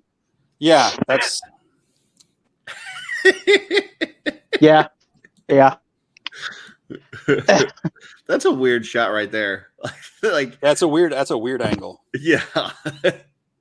What's up don't- with the playing cards down there? I don't know. I'm gonna pry those off. Oh, that's funny.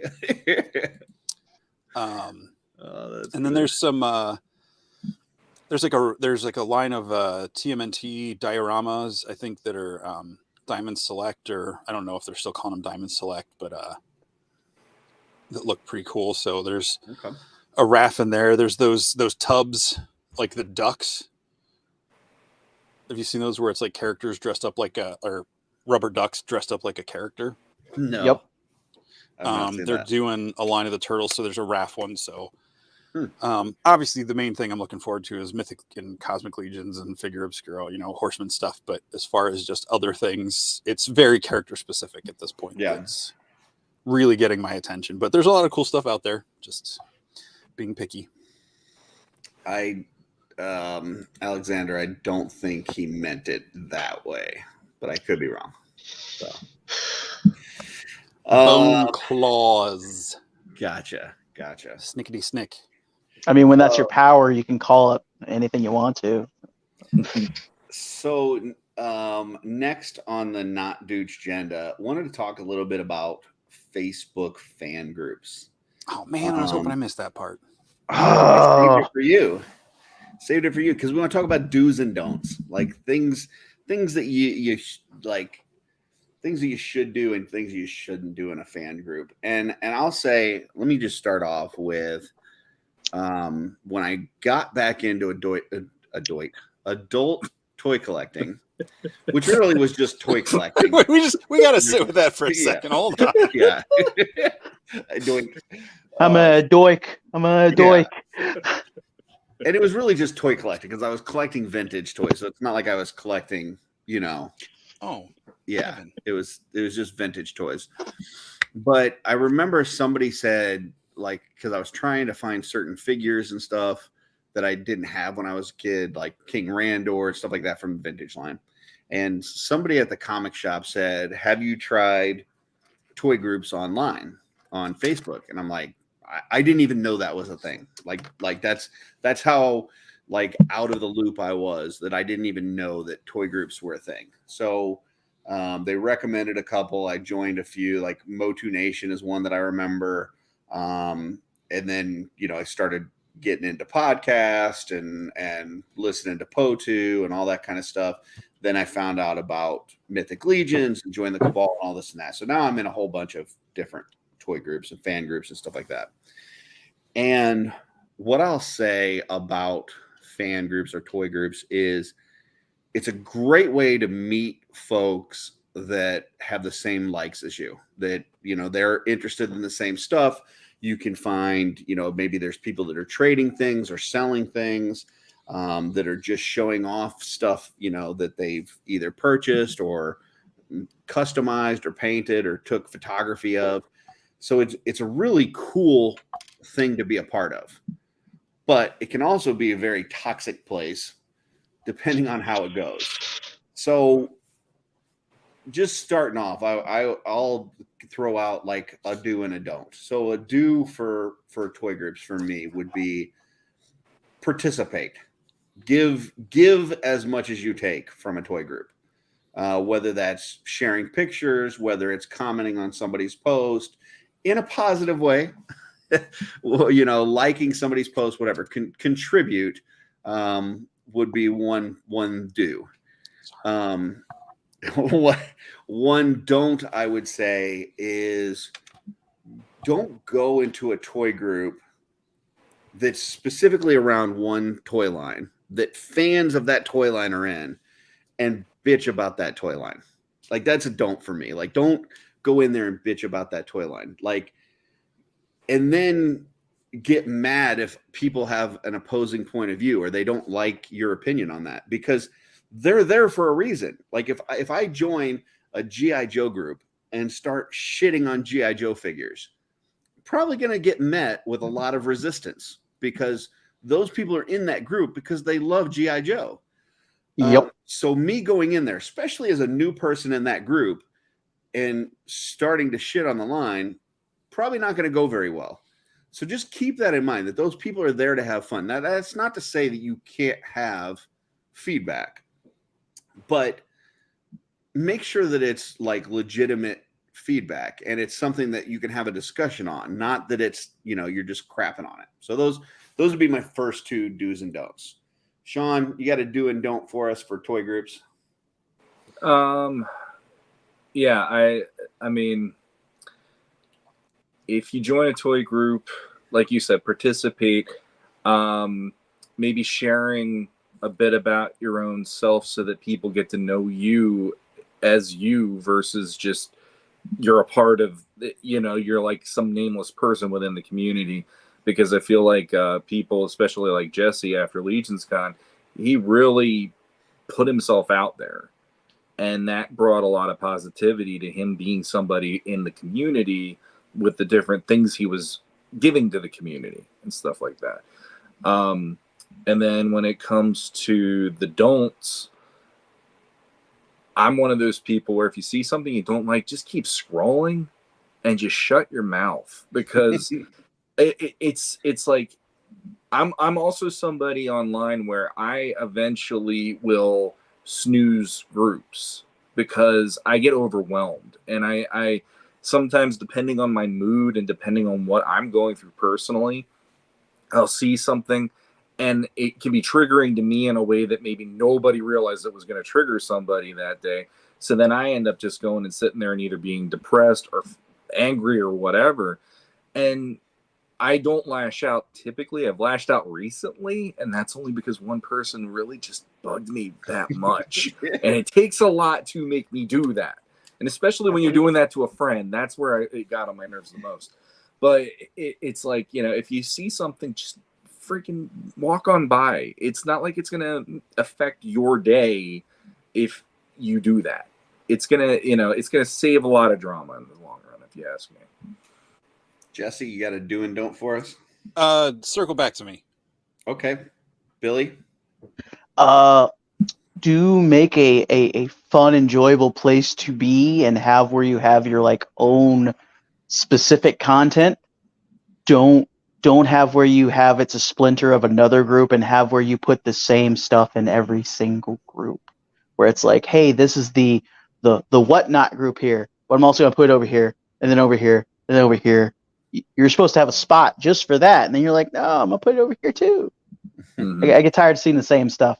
And also, Sean, I completely agree with snoozing groups, because I don't know if y'all have seen the 500,000 "Don't Let the Days Go By" memes. Glycerin, where it's oh god, it's been so many of these freaking memes. I had to snooze someone because it was just like, oh god. All right, Jesse. Still going back to you? Or are you good now? No. I mean, I agree with a lot of everything you guys are saying. It's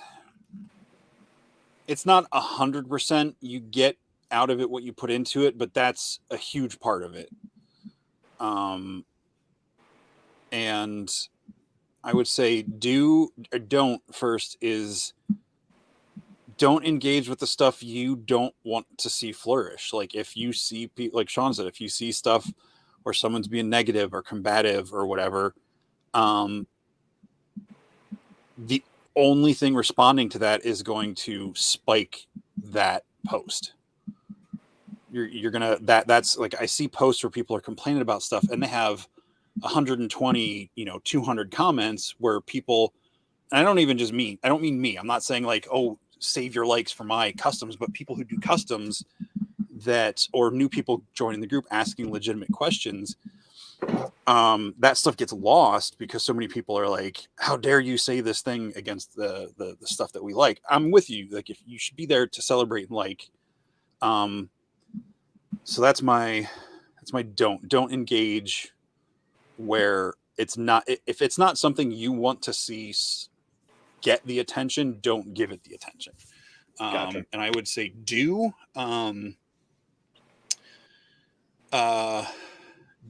take your time to put yourself in the other person's shoes if it's a post that you feel like you need to respond to, especially because we have so many international people. I'm thinking specifically the Cabal. That's where I spend most of my time.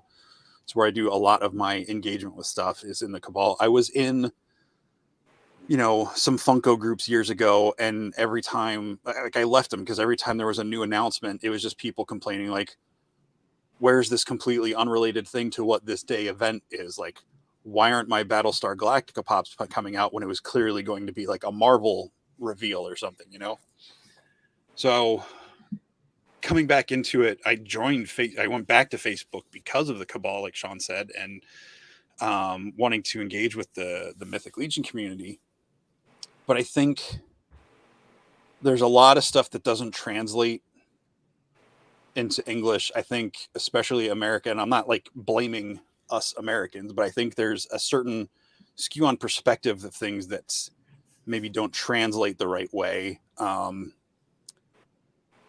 Especially when it's someone who is from overseas and maybe English isn't their first language, or they're going through a language filter or something, where that stuff gets lost. And, maybe we all read, I know sometimes if I'm in a bad mood and I read something online, I might read that in my bad mood, which might not be the way the person who wrote that intended it. Yeah. But it just hits the right words that is like, oh, this is an attack, when it's really not. So yeah, that's okay. Do you take your time to respond, or don't respond if it's not something you want to see get attention? Okay. My next one, I would say a do for me would be pay it forward. I know, especially in the Cabal, like, I got into the Cabal because Stephen Bisciotti recommended me to get in the Cabal after he gifted me a figure, which got me into the line. I have since turned around and gifted other people figures. I've, had several people that I've reached out to the community and said, hey, I'm looking for a certain part. Can somebody tell me like where I can get it, or anybody have it for sale? And then had somebody just send it to me. And I've done the same for other folks. I've had where I'll see somebody that paints something a certain way, and I'll ask them if they have a paint match for it.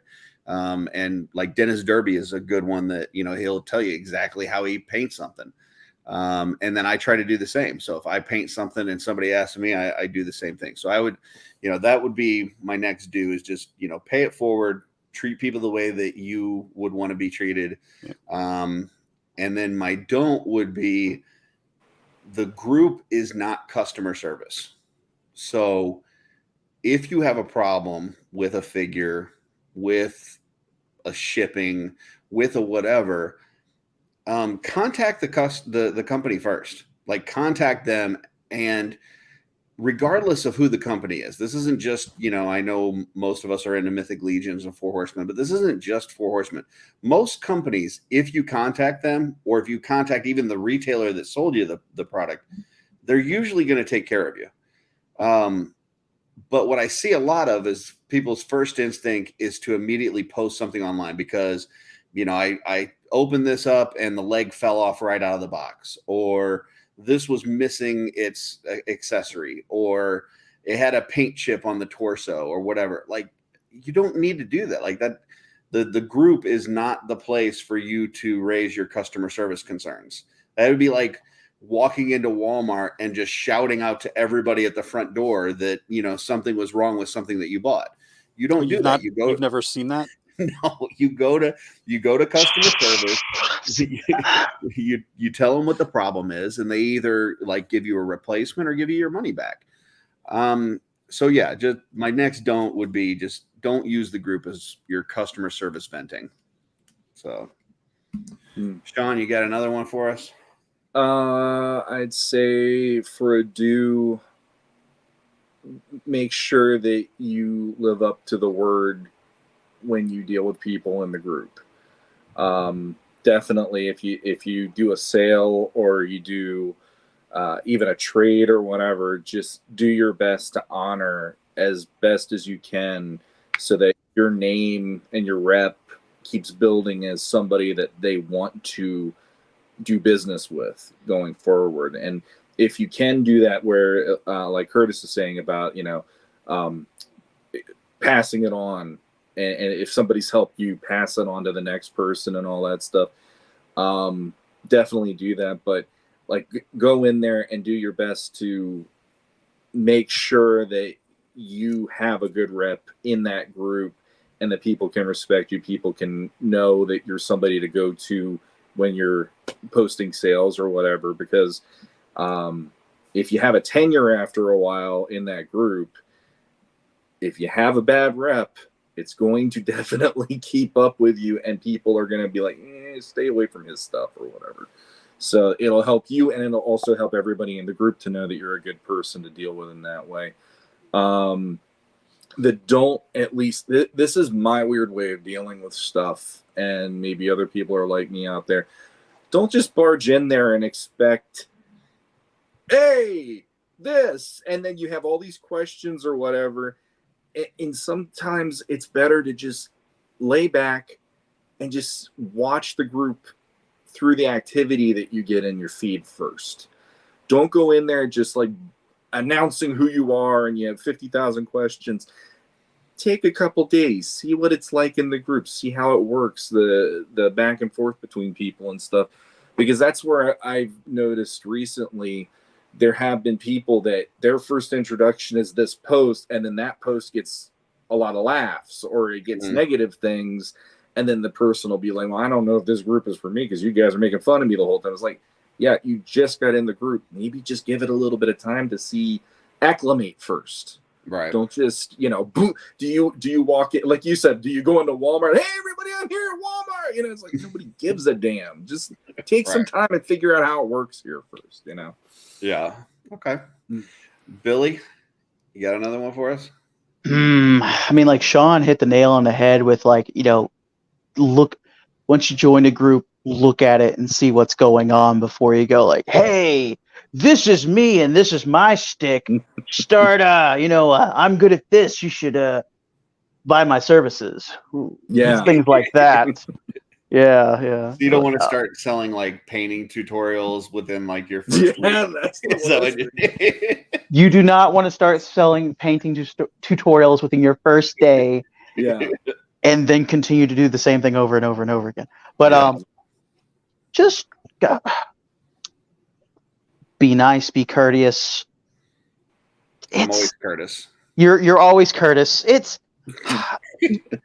I know there's a lot of people who don't. I mean, like again with like the customer service stuff with like what you said, Curtis. Some people have never seen it, never asked about it. So I mean, like I kind of give them like a little grain of salt. But then I just copy and paste like, whatever customer service thing it is. I don't try to like, roast them for it. If I can help, I try to help. But still, it's like, yeah. Jesse? Yeah. Jesse? I was just putting my hands up so Kevin knows I am not the one if he gets banned. My hands are in sight. You can't ban Kevin. It was an accident. Yeah. I didn't even know it was a thing I could do until it happened. We don't know our own power until we use it. I mean, yeah. I mean, that's kind of the definition of discovery. Yes. We're learning a lot tonight. I agree. Take the temperature of the room first. Even if it is your first post, like if someone has something to offer and there's people in the group that want to take them up on it, that's fine. Is a little awkward, sure, in my opinion, but that sort of stuff doesn't bother me too much. It's the immediately coming in to a group and like, hey, I just discovered this, and I get the excitement. And again, this is making sure you're judging the tone of what it is. Someone coming in like, hey, I just got this stuff. I want to trade all my old stuff for Legions. Who can get me a good price? Like, I don't think that in general is a bad thing. It's just a weird awkward way to kick things off. Not a good first impression. It's not. It doesn't mean that person's a bad person. Right. I don't even know where I'm going with that, but I guess that was more of a response. I'd say my next do is walk the talk. If you're gonna talk it in the group, be that way, and don't be that way just in the group. Now, if I know there's different groups out there that are for comedy and shit posting and that sort of stuff, but that's not what the cabal is. Not that there's not room for fun posts in there, but the cabal is not the place for shit posting, because that's just not the kind of room or group that place is. There's other places for that, but walk the talk the walk, whatever the words are, you know what I'm saying? Yeah. So that was my do. The don't would be don't. This is, I guess, another do. Like, I don't know how to say this one. Like, if I hear things in groups about people who are like, people will defend or explain someone's behavior in a group and say, well, they're not like that in person. In person, they're really nice. They're this, that, and the other thing. And I've seen this multiple times. Like, this is not about any specific people. I've heard this many times. But when they come into a group, they have a certain tone and an attitude, and everybody's like, yeah, that's not what they're like in person. It's like, why? Like, I don't know. Like, I don't know what I'm trying to say, but like, I don't know. Don't be a jerk online and then be super nice in real life. Yeah, because like, you might just be having fun in the group, but like, that's the persona people are going to associate with your name. Yeah. And when they meet you in person, they might not want to meet you. Yeah.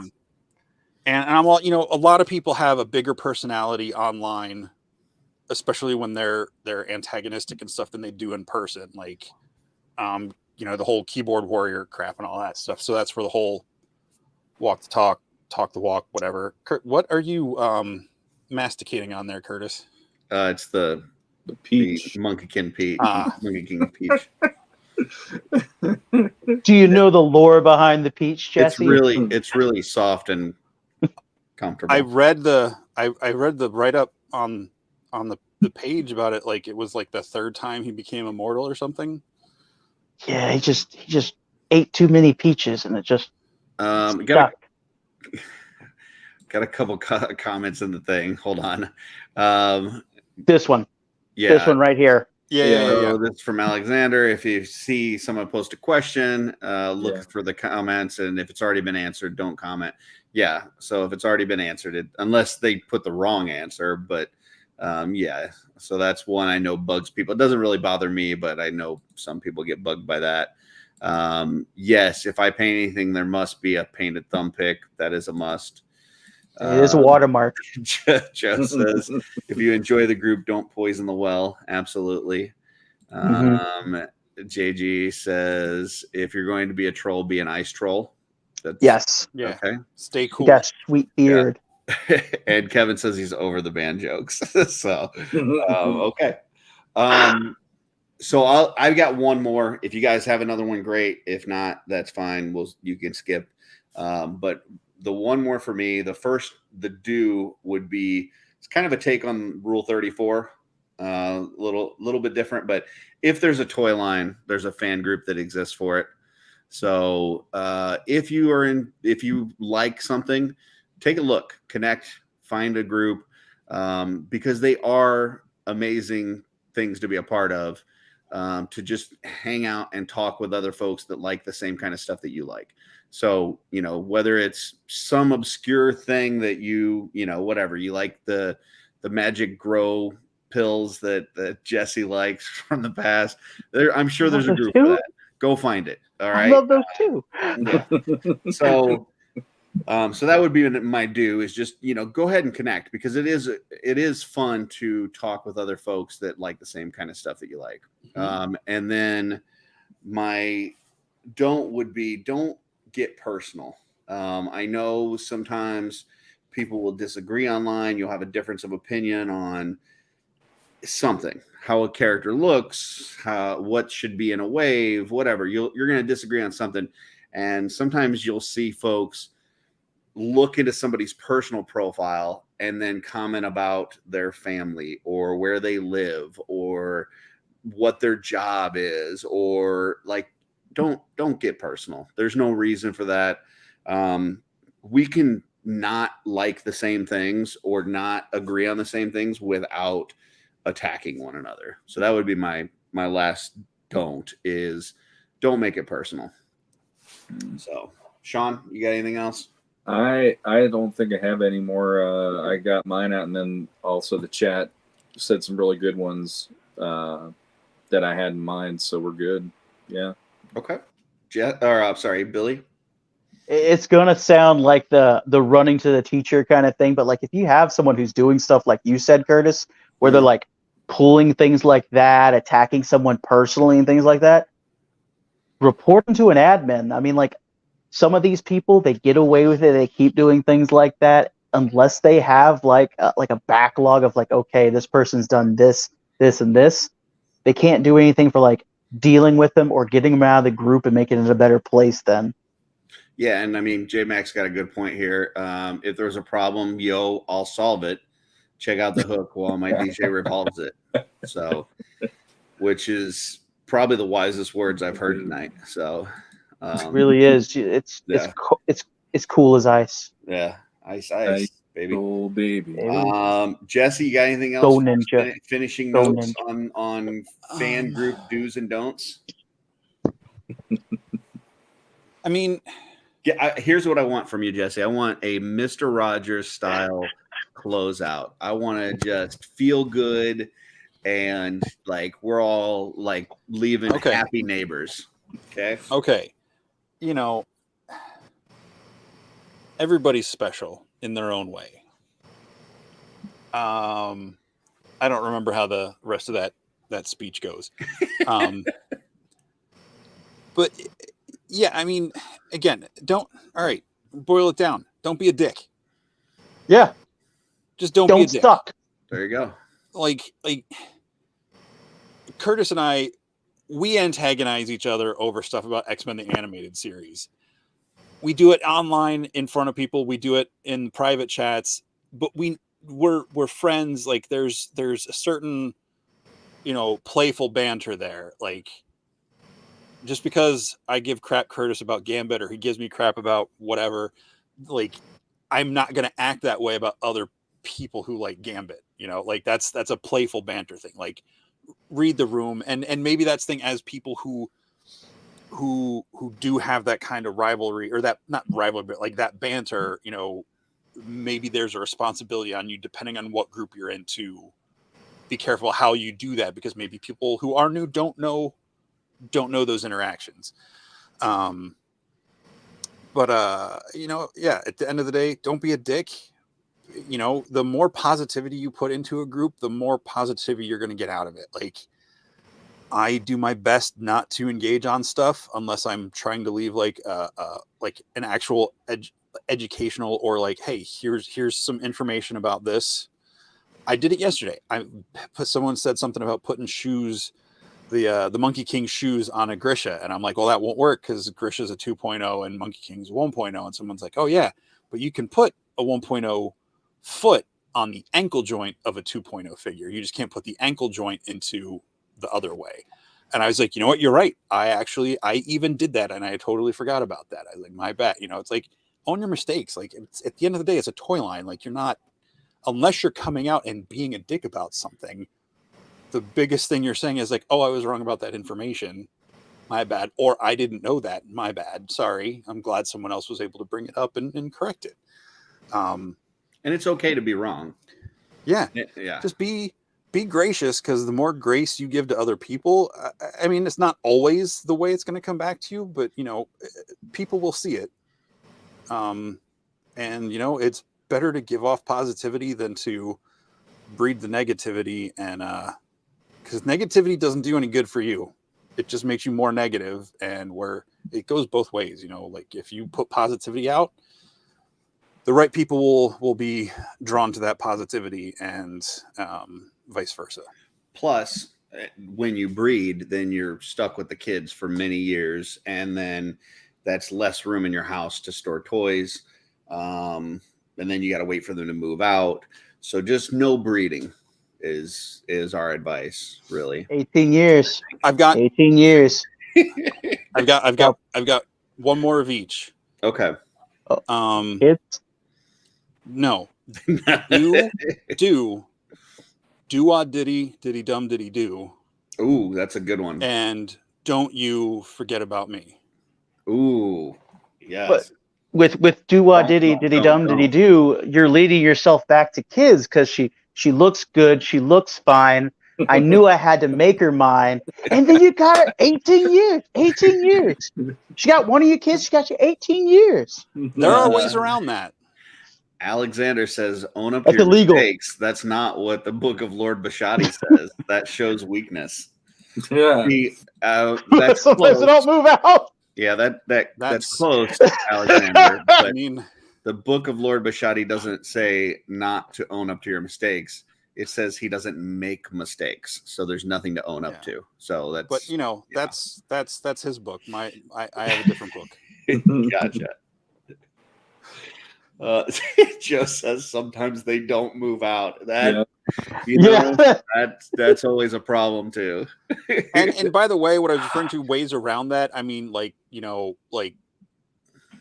tie some things off. Okay. But go see a doctor. Don't do it yourself. Yeah. No, definitely don't do it yourself. No, don't no, try this tying is not, anything yourself. Yeah, That's don't not, customize yourself at home. That's a bad idea. Yeah, OffWorld does not condone in offing your boys. yeah. Just because you have some extra rubber bands or twist ties from your figures doesn't mean you need to use them for extracurriculars. Nope. Yes, see a professional who knows what they're doing for that specific thing, not like a professional garbage man. Or I mean, that's all great for those guys. Speaking for me, I don't care if you guys fix yourselves. It makes me no vast deference. So I'm just saying there was a way around it. That's all I was saying. Are you saying there's like a back way in or a back door around it? No. Okay. I mean, you could also just, get kicked by a mule. I've heard that works. Not do the thing that makes children. That's true too. Yeah. That one, drunk Gizmo. I don't want to party with you if you're actually attempting that right now. Holy God. That time when you tried to make it, your cousin tried to make it with the cow. I want to party with you. Yeah, we'll party with you, cowboy. Oh God! Let's see how far Sergeant Holka can shove that toe up your ass. Did you hear they fucking ostrich? Allegedly. Do a ditty. Allegedly. Well, Yeah, allegedly. Well, I mean, like ostrich. It had to be like a sick ostrich. Still would have taken at least two. It's a late show. Yeah. So if it was two of them and a sick ostrich, allegedly. Yeah, allegedly. We've done toys, we've done fan groups. I know we had no Dooch agenda, but whatever agenda we did have is gone. It's out the window. So what else we got, guys? What do you want to talk about? Anything you're watching? Anything that you're I don't know. What's going on? I fell into the Discovery Plus not real documentary shows, and I've watched too much of what was it, the blind frog excavating stuff. I've watched too much of the mountain monsters, which only gets better every season because they actually try to make it more outlandish than the next. Question: Did you watch the seasons progressively, like over a weekend, as like you were drinking? Is that why they got better? No, it got better because they went from the first season of Mountain Monsters was a bunch of guys in West Virginia in the dark and building traps. I don't want to. Oh no.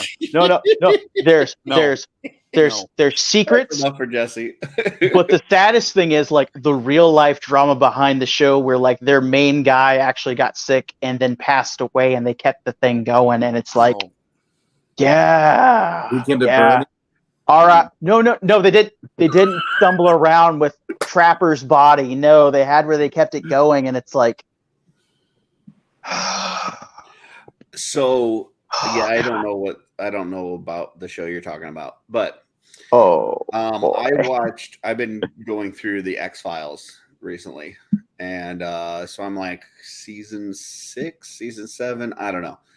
And I there's been some weird episodes, and when I say weird, I mean really fucking weird episodes. But I think the weirdest one for me, I saw this past week where they're like back in like the 40s or 50s, something like that. And it starts off with this baseball game. And it's like these, this team of black gentlemen on the one team, white guys on the other team, and they're playing. And it's like a tie game. And the black guy comes up to bat and he hits a home run and they win the game. And it's like his 61st home run of the year. And they're talking about how like he's maybe going to get called up to the majors. And at this point, the only person in the majors black is Jackie Robinson. And so they're celebrating after the game. And then they look in the outfield and there's like a bunch of these Ku Klux Klan members in the outfield. And they come riding up on horses and stuff. No hoods on the horses, just not important, but just so you guys know. They come riding up on horses and they're like basically telling both teams like, hey, everybody else can go. We just want that guy. We hear that the Yankees want him, but we want to play with him first, whatever. And so like both teams are like, no, get the hell out of here. Like even the white team, like one of the pitchers that just gave up the home run for the white team throws a ball at the first guy on the Ku Klux Klan guy and knocks him off his horse. And so like everybody goes running everywhere and stuff. And then the one guy takes the hood off of the guy that just got knocked off the horse. And it's an alien, like a full grayborn alien that was in the Ku Klux Klan mask. And I'm like, what the fuck am I watching? So then it goes on and they're telling this story. And it turns out that the black guy that hit the home run was also an alien. And so the alien that was in the Ku Klux Klan was trying to take out the black guy that's an alien who was playing baseball because he was getting ready to go up to the pros and they would maybe get found out that there's aliens on Earth.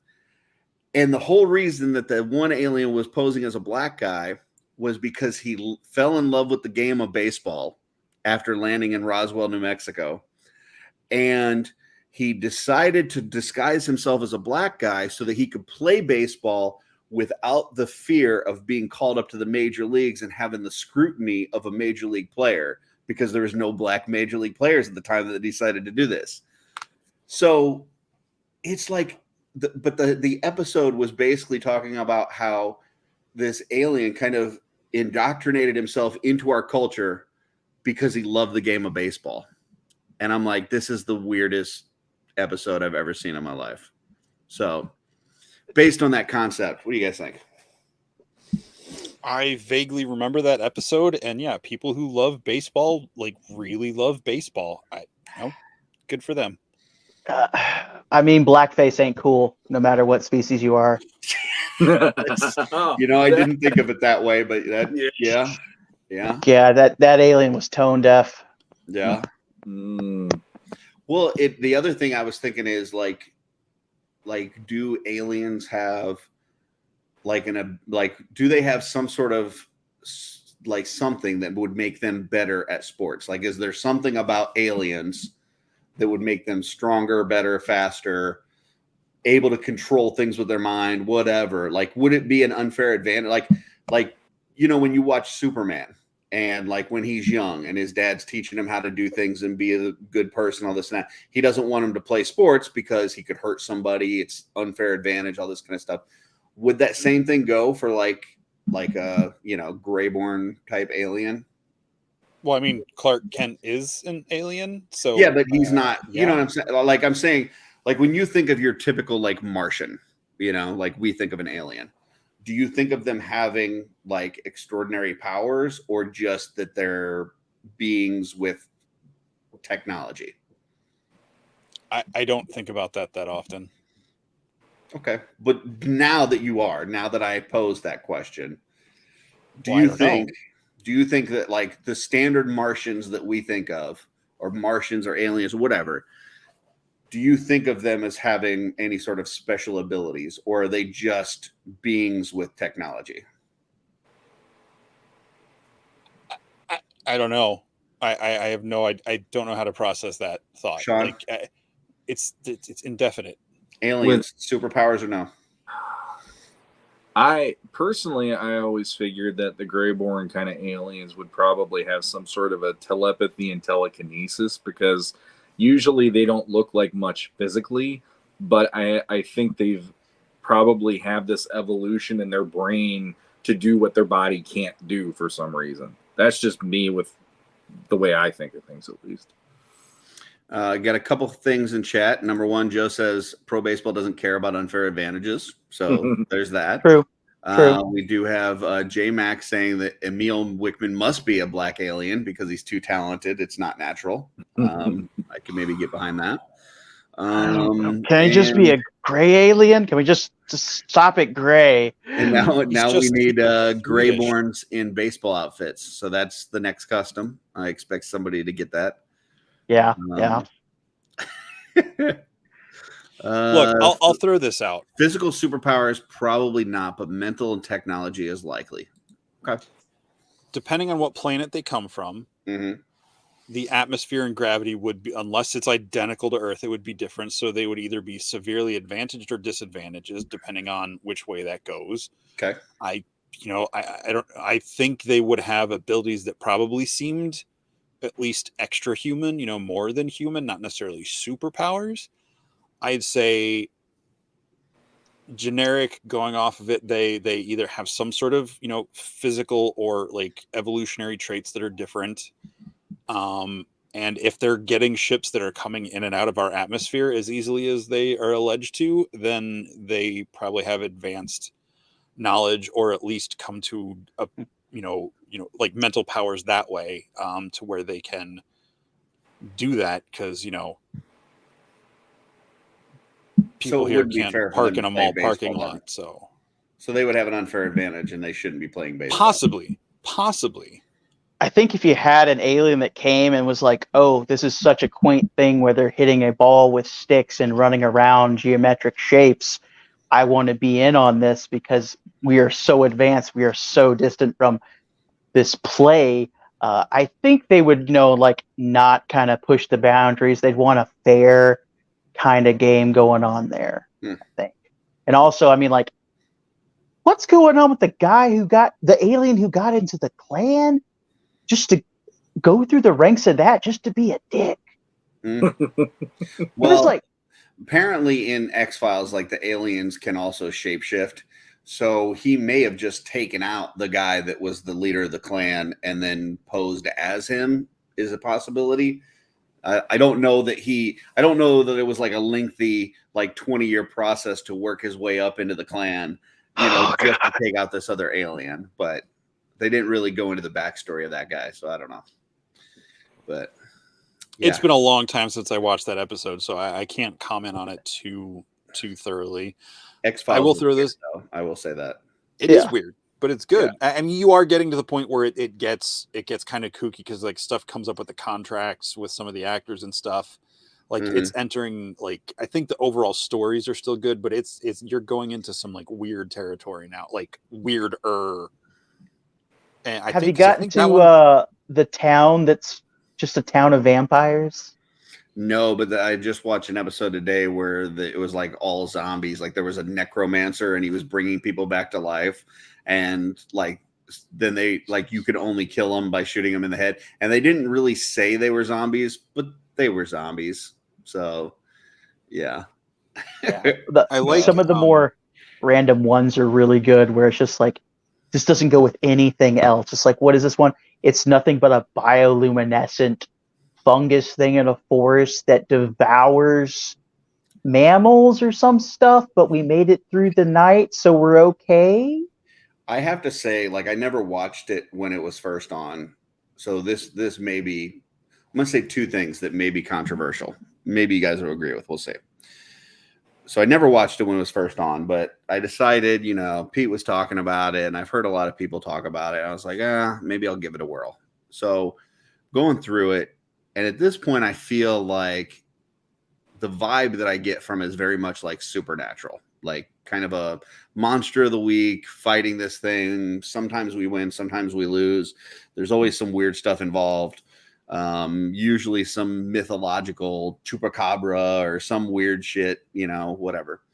So it feels very much like Supernatural to me. But I would say, from watching Supernatural, I think Supernatural is way better than X-Files. So that's statement number one that people may not agree with. I agree with you. Okay. Because a lot of the people from X-Files went on to make Supernatural, like Bryan Singer and stuff. Okay. Statement number two that I don't know if people will agree with me on. I remember back in the day when I wasn't watching X-Files, but other people were, like, people fawning over Scully. I don't get it. Like, I don't think she looks good. I don't like her personality. Like, I don't get it. I don't get it. So she does nothing for me. Like zero for me. And that's fine. Okay. That's more Scully for me. Okay. What was it? There's a show on Netflix, Sex Education, where she's in it. Mm-hmm. You'll get why people are into Dana Scully. Yeah. Okay. Still. Jesse, any thoughts on either of those statements? Supernatural better than X-Files, and Scully doesn't do it. I like her personality. Like, I mean, I was a kid, but like when that show was on, teenage or whatever, like, so personality wise, because the whole she's not a person, she is a person of faith, but like has like kind of blocked that out of her life and everything. So like there was like a weird dichotomy that was interesting there, but I have always thought Gillian Anderson was fairly attractive. I've not watched enough Supernatural to have an opinion on that. So, you should watch it. It's a good series. I don't want to. All right, Sean, thoughts on those two statements? So, out of all four of us, I only think I've ever seen 2 episodes of X-Files in my entire life. Okay. So, and both of those weren't enough to make me go back and want to watch more. One of them was the episode, the one that was banned, and I don't remember how I ended up seeing the whole thing at one point. The one about the inbreeding, and it's like, people are weirder. X-Files episode that was banned. Yeah. It aired one time, and then they never re-aired it. It's on, like, you can watch it on like Hulu and stuff like that, wherever X-Files is streaming, but like one time, and then they're like, this subject matter's too much for Fox. Okay. Yeah, so I know I saw that one, and I saw the first episode. Maybe I've seen 1 or 2 others. I don't remember off the top. Oh, I think I know which one you're talking about. Is that the one with the like 3 creepy guys and the lady that like had no arms and legs? That was fucking weird. And it's always so creepy, and I'm glad they never revisited it at all. But like, she's in the trunk, it's like, we can make more. Yeah, that was like really fucked up. Yeah, it was like I watched that episode and I was like, what the hell were they thinking? But okay, that's right up there with the there's one where it's a guy with a monkey tail, and his dad had where he made him get it cut off or something. Yeah, where he's like impregnating all these women, and all the kids have tails. Yeah, and you're like, oh, this is kind of hilarious, and you're just like, oh, he's posing as people and having unconsensual sex with everybody. This didn't age well. All right, Sean. So yes or no? So, but I will say I watched Supernatural religiously, and I really love that show. And then Scully's somebody that I could see why you didn't think much of her in X-Files personally, because I agree with what you thought. But as she's gotten older and some of the roles she's taken on since then, she's one of those women where it's like when I see her in other places and she's not that character and she's able to, like the sex education thing that Billy's talking about. Yeah. That made it real. Oh, I get it now. It took me until now to understand it, but I get what all you guys were saying back in the day about this, because I used to love the show Spaced. That's where like Simon Pegg started and Edgar Wright, the director, and everybody. And his character had such a thing for her. And when I watched that show back in like the mid 2000s, I was the same way as you were. I'm like, I don't get it, but I don't know. There's something as she's aged and she's got, it's like fine wine kind of a deal with her, in my opinion. Yeah. Oh yeah. Even when she was on Hannibal, she was great. Yeah, I felt like Tom Hanks in Big with the skyscraper that turns into a robot. I was like, I don't get it. I don't get it. I don't get it. I don't get it. Okay. What else? You guys watching anything else right now? Oh, Jesse looks like he's got something to say. Oh, I was gonna say Kevin. Alexander mentioned Arcane, and I freaking love that show. I've watched it 2 or 3 times now. That's the one based on League of Legends. Yeah, animated on Netflix. I think the artwork on it is beautiful. I think the storytelling is great. It's pretty good. I'm not an anime guy, but for anime, it's pretty good. I didn't say anime. I said animation. It's like anime, isn't it? I mean, really? I wouldn't really call that one anime. I mean, that's like the animation. When I haven't seen the whole thing, so I can't. The episodes I saw made me go like, okay, this is animation in the same way like the Spider-Verse stuff is doing stuff, where it's like this is more revolutionary looking than anything I've seen done, especially on like a streaming platform, sort of similar to the way that Spider-Verse is just going crazy and letting people see all sorts of different styles. Yeah, within I definitely the same like movie or that whatever. Arcane better than that Critical Role bullshit show, whatever that is. Yeah, I need to get back. I love Vox Machina, but the art I like the art style it has, but I would agree if it was in the style of art as Arcane is, I would like be even more freaking out over it. I like the style of Arcane better, but for what Critical Role is, I like it. And for the art style they have, they're able to get out another season fast enough while people are still paying attention to it. Yeah. Definitely. Yeah, because Arcane was like a year or 2 ago already. At least 2 years, yeah. Yeah. And then oh god, what is it? Just going off another a game that has where it's doing like a show or shorts. I started watching the Raid Shadow Legends. They have Call of the Arbiter shorts on YouTube, where it's like a 10-part short story thing. And I mean, it makes I hate to bring up like the War of the Aetherblade game right now, but God, I wish like that had where eventually gets to the point where it's like, hey, check it out. Here's an animated short based on this, and it looks like that kind of thing. Because like I don't play that game. I could give 2 craps about it. I just see where people are like 10 times Mondays or use code Mr. Ballin to get this champion and crap like that. I didn't know it had like an actual story going on with it. That really is in like the fantasy realm that would be akin to Arcane, Mythic Legion, stuff like that. Cool. Awesome.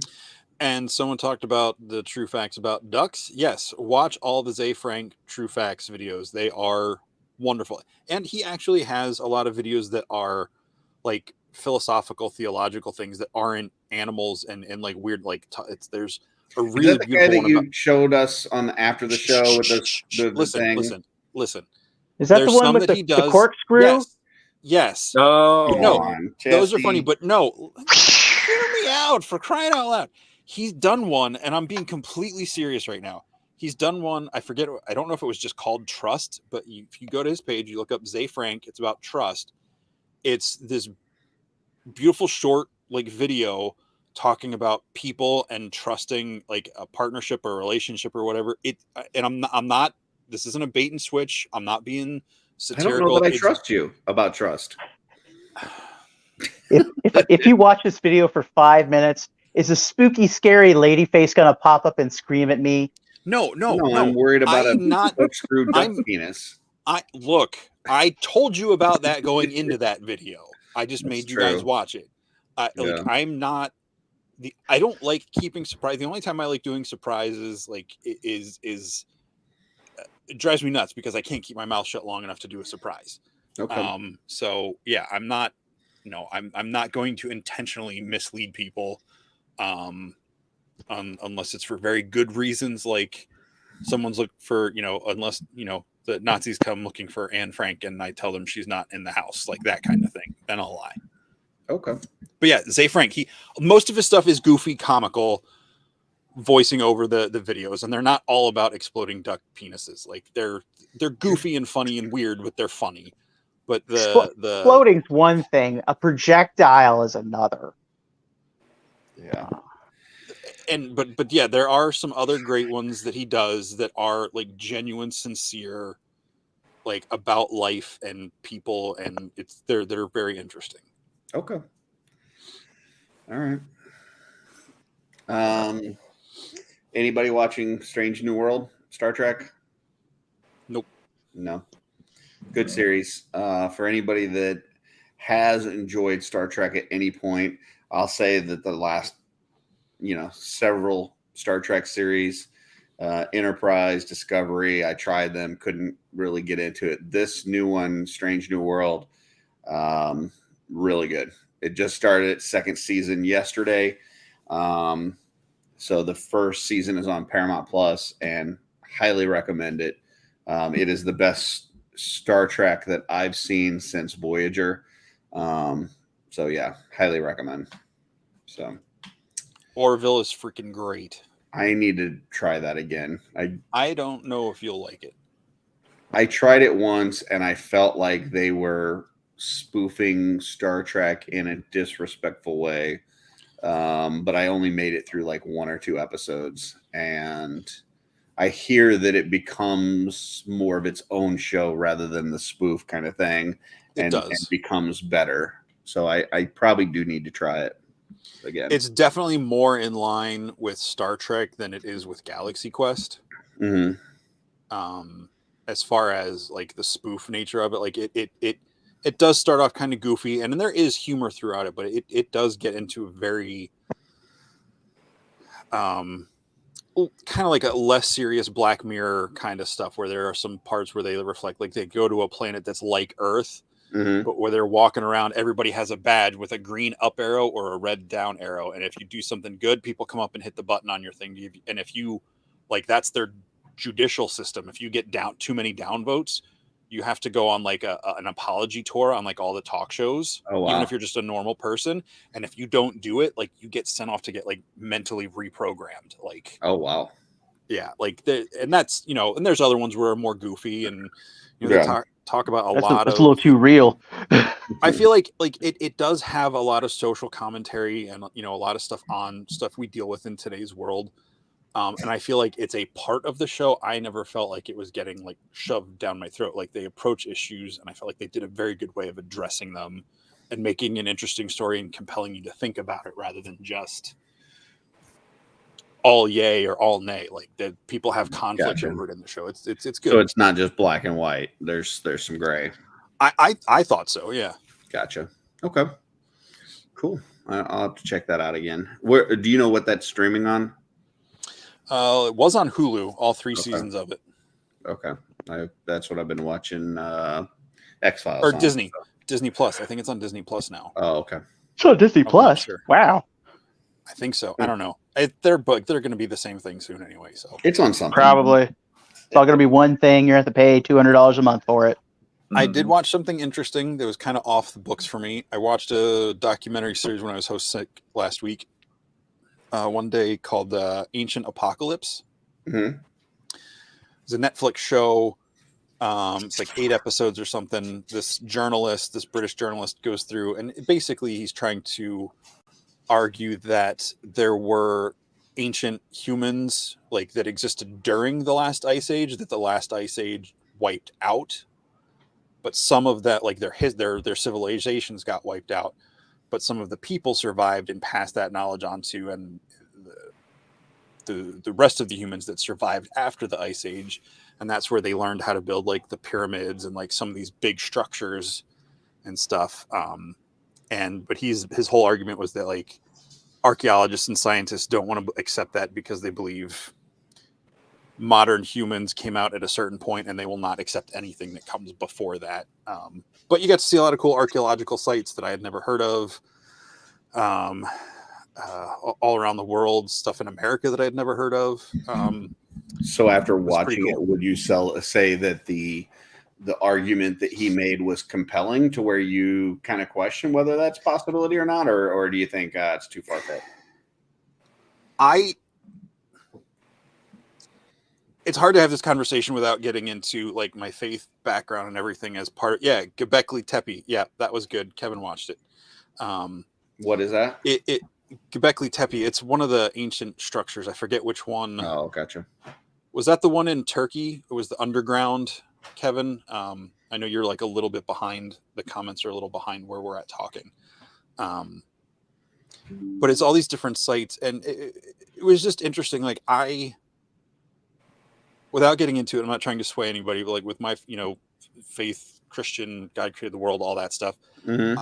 I have no problem accepting the world's older than like 6,000 years old, and like these different things, like time doesn't matter to me one way or the other. Yeah.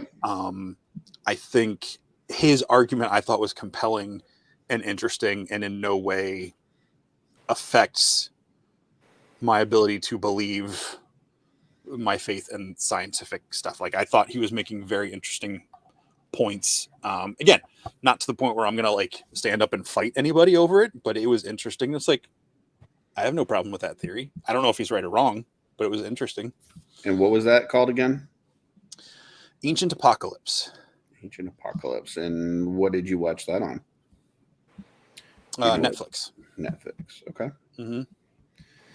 Yeah, it was interesting. Like I said, even if you don't believe his argument, getting to see all these different archaeological sites is really cool. Like there's a place in Ohio called the Great Snake Mound or the Great Serpent Mound, which I never even knew existed. Oh, It's this giant like mound structure in Ohio that's like a curving snake that's been around for thousands of years. And there's like a place in Indonesia, and it was just interesting because a lot of the different cultures he's visiting have, great flood stories, and then people coming after the flood who look a certain way and then teach the people of this area after the flood about how to do these incredible things. Mm-hmm. And he wasn't arguing aliens or extraterrestrial life or like gods or anything like that. He was just saying that there were people that survived this older civilization that survived and brought that knowledge to new people. And yeah, it was interesting. Well, I think at least at one point, I don't know if it still is, but at one point, I think the oldest like written story that they had in existence was the story of Gilgamesh. And even that talks about like an ancient flood and mm-hmm. things like that. So, okay, cool. Yeah. I've got that on my list to check out. And I have got tickets tomorrow for Spider-Man, even though Sweet. Don't normally see animated films in the theater, but I'm doing it. So did you enjoy the first one? I did enjoy the first one. I just don't normally see those in the theater. So I didn't. I feel like I in the theater either. I saw it when it was streaming. And I think we talked about this in chat, and I apologize. This is a spoiler, but I'm going to say it anyway because I think you need to know. It is a first part of a two-parter, yes. So it does intentionally leave on a cliffhanger. So okay, yeah. I mean, I've heard mostly good things, except for my daughter. My daughter saw it, and she said her exact review was meh. I'm like, okay, all right. She also thinks Legion's Lounge is the greatest. No, this is my older daughter. So yeah. Okay. Wait, the lair or the lounge? My youngest thinks that Legion's Lounge is the best Legion show over the shows that we do about Legions. I mean, so she's not wrong. Those guys are pretty cool. I mean, like they're pretty cool. I do love Trevor and Nate. They're good. Although I will say that our little clip on their anniversary show was the best clip out of anybody's. It definitely got the best reaction from the chat. So my wife is going to kill me. Legion's Lair, Saturday Day Live. You guys can all suck it because our clip was way better. So wow, all right. It's all right. They don't listen to this. They don't watch this show. So Lord. Watch them all chime in the comments now. What are you talking about? You gotta snip this clip and share this clip everywhere. Yeah. Suck it. No, the Euro Legion guys were on there, and I like them. They're good guys. Oh yeah, they got that Legion cast going on, right? Yeah. Yeah. I love me some Euro Legions. I just listened to the newest episode. Man, those guys, man. I start listening to them, when I'm scrubbing up in the shower. Oh, not this. And then I just can't stop listening to them. I want to save some for the next shower, but then I can't because it's just yeah. Well, and on this new episode, Malcolm got a new microphone, and he's crystal clear. So I'm sitting there scrubbing up, and it sounds like Malcolm's right behind me, scrubbing up out. It was crazy. So, about to go ghost up in here. Yeah, Malcolm was oh no. And then I'm listening to the show, and Malcolm had mentioned making out with me at Legion's Con. So I don't know what's gonna happen. It's gonna be crazy. So did you just share your dog's private parts with the world? Yeah. No, I tried to get him out of my He lifted lap. him up, and he was running in the air.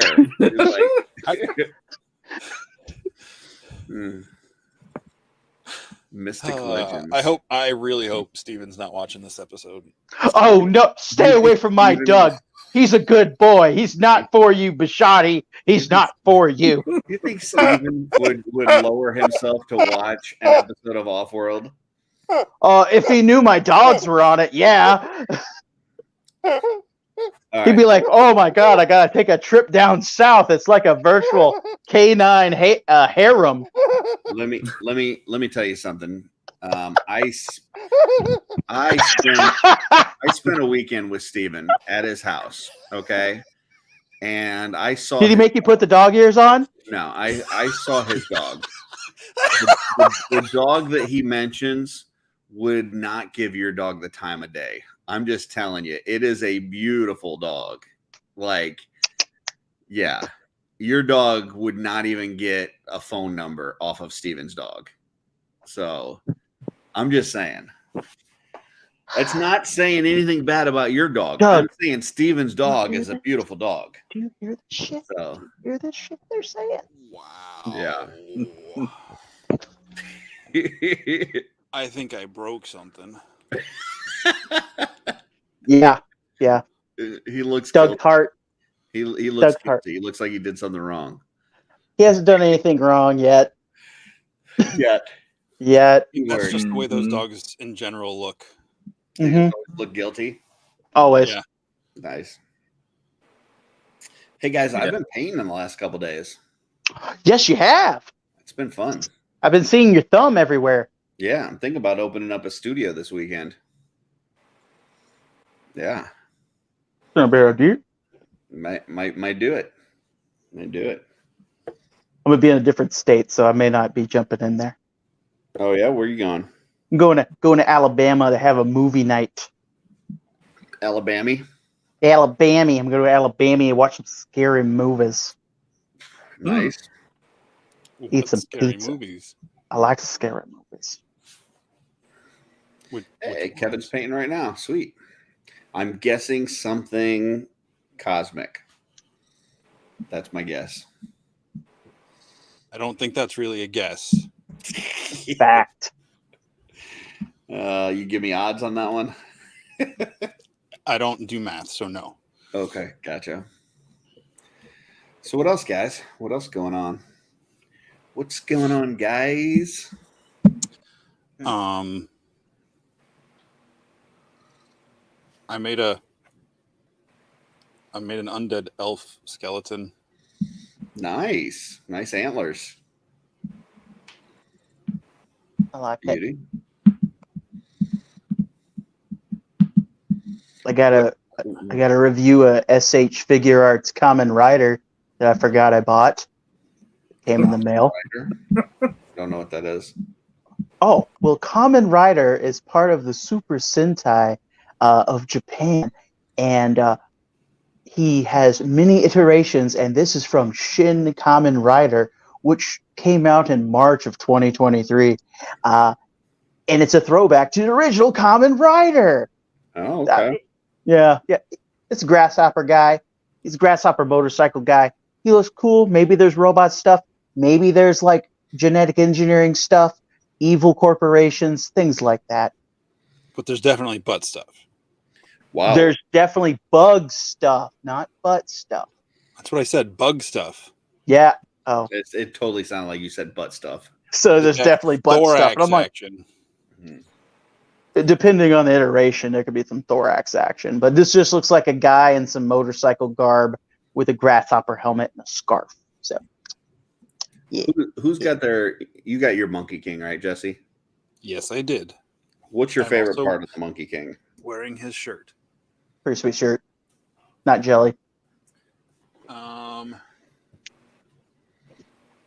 I like the screaming war paint face. I got the screaming war paint face too. We're like brothers. We're like, yeah. And I like this. I was showing earlier. Squingy tail. So I took the he's got extra one foot head, up. hands, and feet, and just threw them on a Sir Gerard.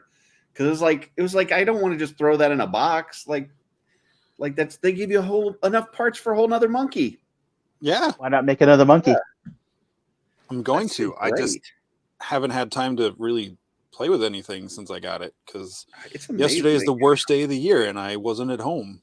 Yeah, that sucks. Here's my favorite part, right? And I didn't notice it on the pictures, but it's this. Here, get this out of the way. It's Monkey crotch? This piece right here, the loin piece, the metal, like I don't know what the layered armor. I didn't even notice that piece on any of the pictures, but it's so cool. I like it's like a dragon skin loin piece or whatever. I don't know. It's called scale mail. Scale mail, is that what it's called? Yeah. Seriously? Like fish scale. It's like fish scale chain mail. Scale mail, yeah. I love it. It's pretty awesome. I mean, and then the beads. I love the beads too. They're cool. Definitely gonna do some customs with that. Some of the naked torsos. So getting those beads ready for the naked torsos. And the shoes, like the shoes are so cool. Like, how do you not have him wear those shoes? Those are badass. The only problem I had was he had so much stuff that I was like, I wanted to equip all his stuff on him. Like he's got like the peach and the scroll and the this and the that, and like he doesn't have enough hands or like spots to hold all this stuff. I wish he had some more like stuff on his belt to like hold like a scroll or hold, something. You got to get the Krampus basket and put on him.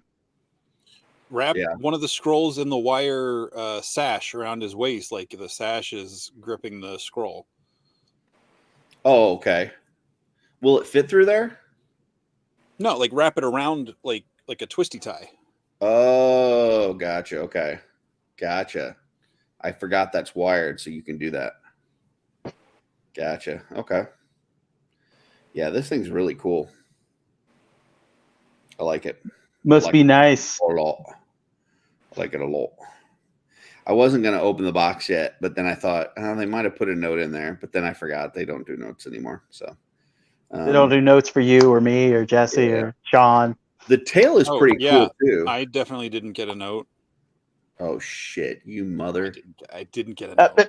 The tail is pretty cool. Bendy. Yeah. The only thing I don't like about the tail is like the underside of it has like the holes in it, which I don't know why that is. Flexible. Part for flexible, part for suspension in the mold. Okay. But so you have to like bend it a certain way to where that's not visible. But once you do, it's really cool looking. So I love the armor too. This is a really good figure. That's yeah, that's a really good figure. It's amazing that like that figure actually got me to watch like it's no not older effects, but, oh Lord, you know, but it's pretty good. So, but it's not slightly older, but like did anyone watch John Wick 4? I haven't seen it yet. Yes. Donnie Yen in John Wick has where he has a series of 3 Monkey King movies where he plays Monkey King, and you're just like, what the hell? They're really they're good, they're entertaining, and like it tells the whole story, but it's just like I just couldn't see the guy from John Wick dressed in a furry monkey suit bouncing around, and I'm like, did it? He does a good job. Cool.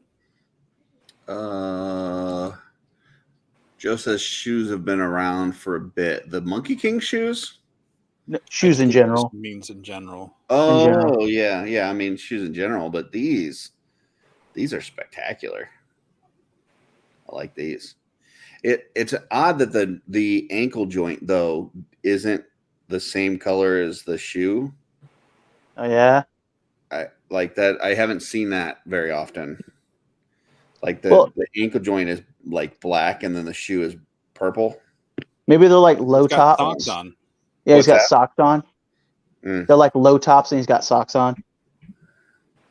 Gotcha. I'm gonna try to paint match the Xenathon body tomorrow, which doesn't sound like it would be hard because it's just a gray, but you got to get the right gray. That right stone gray. Yeah. Paint it to match what? I've got a head that I was going to paint. It's hold on, I'll go grab it. You're matching to. You're matching to the gray. Yes. Oh, okay. You guys don't have to be quiet. You can talk. You can talk while I'm gone. No. Yes. I love that movie. It's so good. It's this one here. I'm not going to be able to get it. That guy. Yeah. So I was thinking about. Hold on. Let me get myself off here. I was thinking about doing his skin the gray color to match the Xenathon, and then making his beard and hair blue. And then he's got a nose ring, and I was going to do the nose ring in like a metallic red, like on the armor. So it would be the same like gray, blue, red. So we'll see. That's what I'm thinking right now. So, oh, sorry, Joe. I didn't know that it was a joke at first. I thought it was serious. I thought like I had missed that those shoes were on another figure somewhere. So would you say he sneakered that one past you? Oh, nice. Very nice. Yeah. So I think I just found more articulation in this owlbear.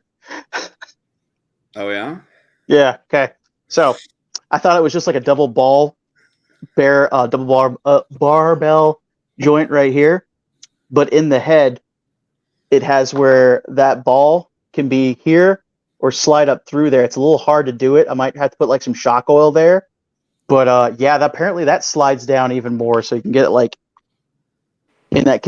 I couldn't really get it in that completely forward-looking pose before. So yeah, I had to use some Kikis on my Monkey King. His legs were a little loose. Do you have any problem with yours, Jesse? Not that I noticed. Nothing bad. No. They not going outward, but like just forward and back. Like they were just a little bit loose. So threw little Kikis on there. Okay. That stuff is a lifesaver. You said you use that too, Sean, right? Yeah, I'll be getting mine out in a little bit here for Lady Averona. But yeah. You said her ankle was weak. Yeah, I'm not even going to put her on the shelf till I get that done. Gotcha. I can just imagine 2 a.m, it's something hitting the floor, and I'll be like, what the fuck? I think Averona's a little different than Sharona. I think those are 2 different people. Not positive.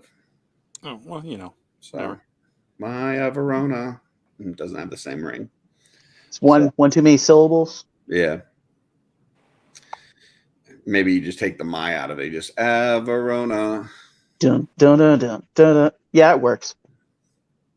The owner of the comic shop I used to work at actually just put my name in there one day, and it worked perfectly. Sean Scavarna. Scavarna. That's pretty good. I like it. I like it. I want that to be your intro music now when you come on the show. Man, and then the other podcast, they're like, Klarna Scavarna, because that's how you get all this other cool stuff. I'm like, that's exactly, I've been doing it for the last year. And you know what? If it works, it works. So Jesse, what's new at the comic shop? What kind of new comics should we be checking out that are out right now? Anybody that has a passing interest, and by passing I mean likes G.I. Joe or Transformers, should be reading Void Rivals from Robert Kirkman at Image. Okay. It was the sneaky surprise lead into the new shared Hasbro universe they're launching at Image. A new one. Yeah, because Transformers and G.I. Joe had been with IDW for the last, I don't know how many years. Over a decade, feels like. So Image is kickstarting a new one, and they dropped it in the middle of this book that has no affiliation with them from looking. It just looks like a new space book. Mm-hmm. And then by the end of the first issue, you get a full-on like classic named Transformer by the end of the issue. And then it's like, welcome to I think they're calling it the Energon universe. So you've got both properties in the same story? Well, so far they've only introduced the Transformers in this one, and whatever these other beings are. It's like these two rival factions in space crash on a planet together, and they end up deciding to work together to try to escape, even though it goes against everything they're taught. Okay. And they eventually find this thing that is a Transformer. And then it shows at the end of the issue, it shows that like there's like I think like a Duke, a Cobra Commander, and a Transformers book, all coming down the road. Okay. To tie in. I think they're just like one shots to kick off the new universe. So I don't know how they're going to tie the Transformers and G.I. Joe into the universe, but we'll find out. It's been forever ago, but I remember when they had like it had to be like 7 or 8 figures in one pack. It was around IDW when it had like a version of Jetfire, a Visionaries figure in the scale of G.I. Joe. I think like another G.I. Joe character was in it. Rom, the Space Knight, some kind of weird random alien character they threw in there. Just a bunch of stuff where they try to make it like a thing. Oh, it had Mask in there. It had a Mask character in there. Yeah. Yeah, I don't know what all characters are getting pulled into it or properties, but I know G.I. Joe and Transformers were going at IDW, and they just kind of stopped, disappeared, fell off the radar for a while, and then this book came out and is setting them up as this new storyline. So we'll see what happens. And that's called Void Rivals? Yes. Okay. And then you had one this week, Queen of Swords.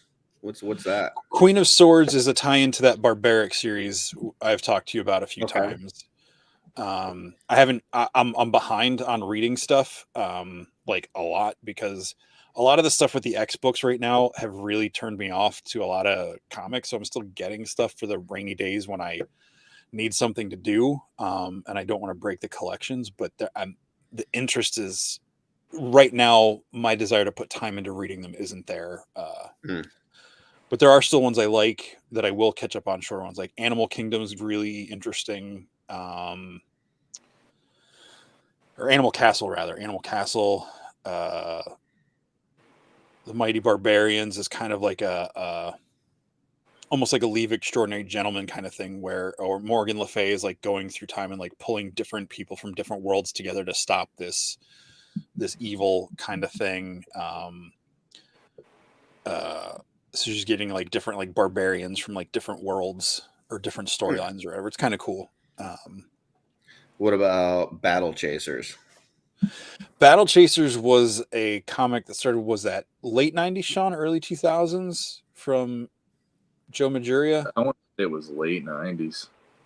It was Maybe an image very book early. under the Cliffhanger banner. Yeah. It was like a fantasy sword and sorcery fantasy thing, where it was more. It was about like this little girl finds these like these gauntlet gloves that are like huge on her hands that can do these powers, and she has to recruit this like retired knight who lost his wife and was miserable. And there's like this giant like mechanical golem thing that's walking around with them, and it's just kind of like a sword and sorcery like adventure book. Gotcha. But they did like 8 issues, and then it just kind of disappeared for years. And then I want to say it was 5, somewhere in the 10, 11 years I've been working at the comic shop, they did an issue 9. And now issue 10 is coming out. I think they've got a different artist doing it now, because the original artist was just into like developing games and developing all this other stuff. He just didn't do it. And it's coming back now. And I know there's at least 2 or 3 more issues coming. So it's fun to get back into that world. Cool. Awesome. Well, we've talked movies and toys and comics. We're at 3 hours. We got anything else to talk about, or is that a show? It's a really big shoe. I don't have to go, but feels like it's kind of winding down.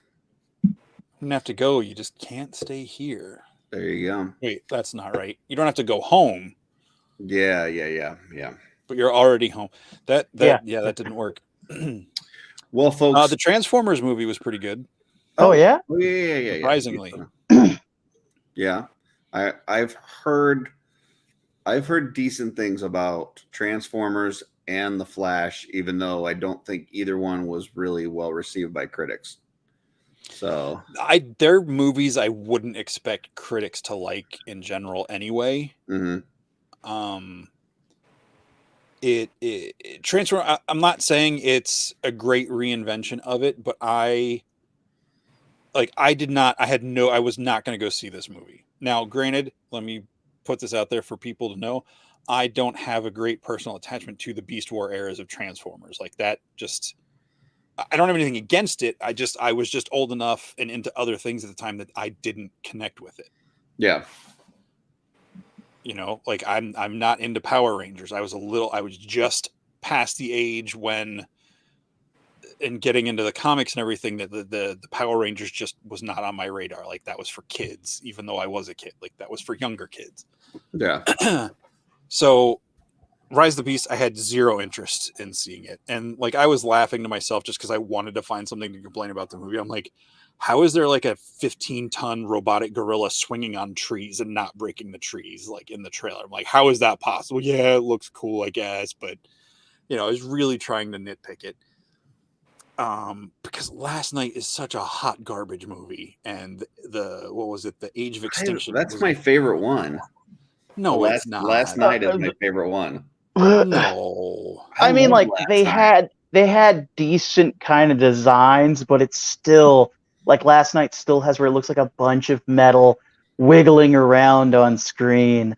Just what's going on? It's the best looking one. I liked the whole tying in the old night stuff with it. I don't know. That just went. That was too weird for me. Like the ideas are kind of neat, but to have where it made like a huge plot point was like, But then also, I got tired of seeing Mark Wahlberg. I'm tired of Mark Wahlberg. I'm tired of Vin Diesel. I'm done with these guys. Look, I'll say this. So for Rise of the Beast, I went in because a friend wanted to go. He was real excited about it. So I was like, all right, Nate, he's my movie buddy. Like we go see the movies together. I was like, I'll go see this with you. So we went Monday night, and I had already heard that it was getting some decent feedback from actual fans. And I was like, oh, of course, fans are going to defend it. Like Snyder fans are going to defend Snyder. Right. The first people to see it are going to be the people that are hardcore fans. So anyway. I was still a little hesitant, but I went in and it's pretty good. It's more in line with Bumblebee, which I enjoyed Bumblebee for the most part.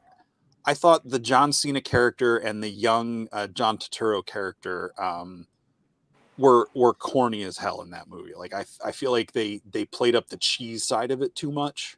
Mm-hmm. But I really liked the emotional bond Bumblebee had with I can't remember Haley Steinfeld's character.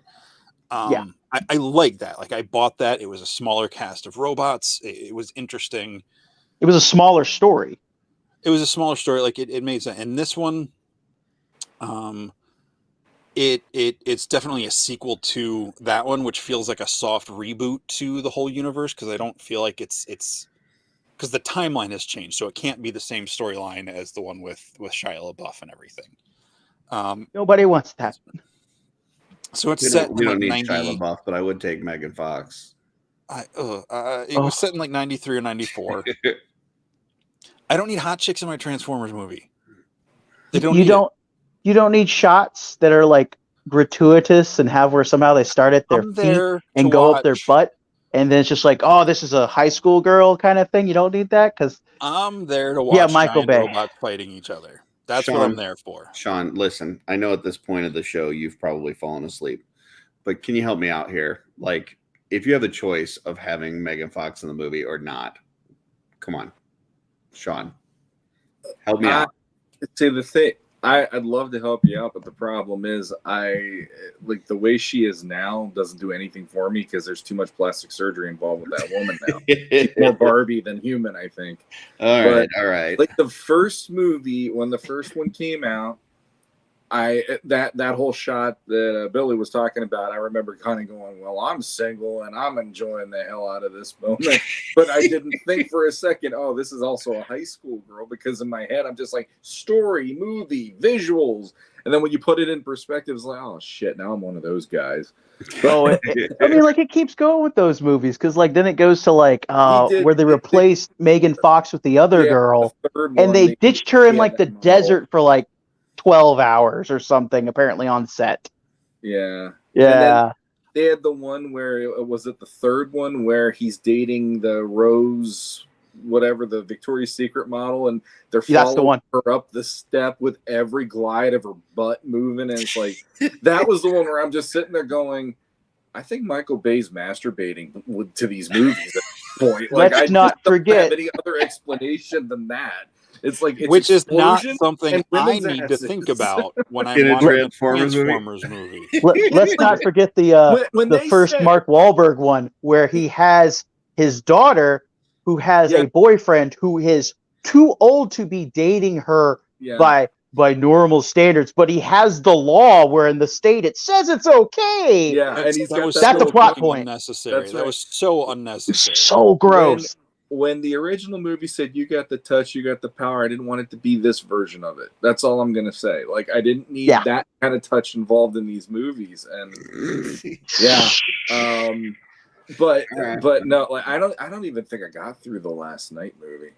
I attempted to, and I couldn't. I got to the historical points that you're talking about, but I gave up, and then on the way to Baltimore Comic-Con, Jesse and our friend Andrew were talking about the movie, and they spoiled it for me anyway. And then I was like, "Oh, fuck that!" Like I was, what they go. So if I remember this right, correct me if I'm wrong.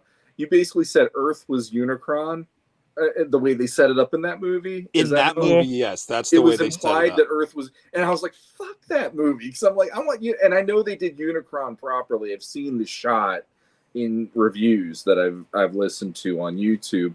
So I know they're going legit in this movie, at least. But I was like, yeah, if you're setting all this stuff up to be opposite of everything we've loved since 1986, I don't need this. It's ridiculous. They pulled a lot from like a lot of random stuff with that one, because they had an animated show on one random, not like Fox Kids or something like that, but they had like one that had Unicron as the planet, and that was like a failed animated. It was Transformers animated that had where it was like Unicron's the planet. It's like they pulled random things just to make it what they wanted to.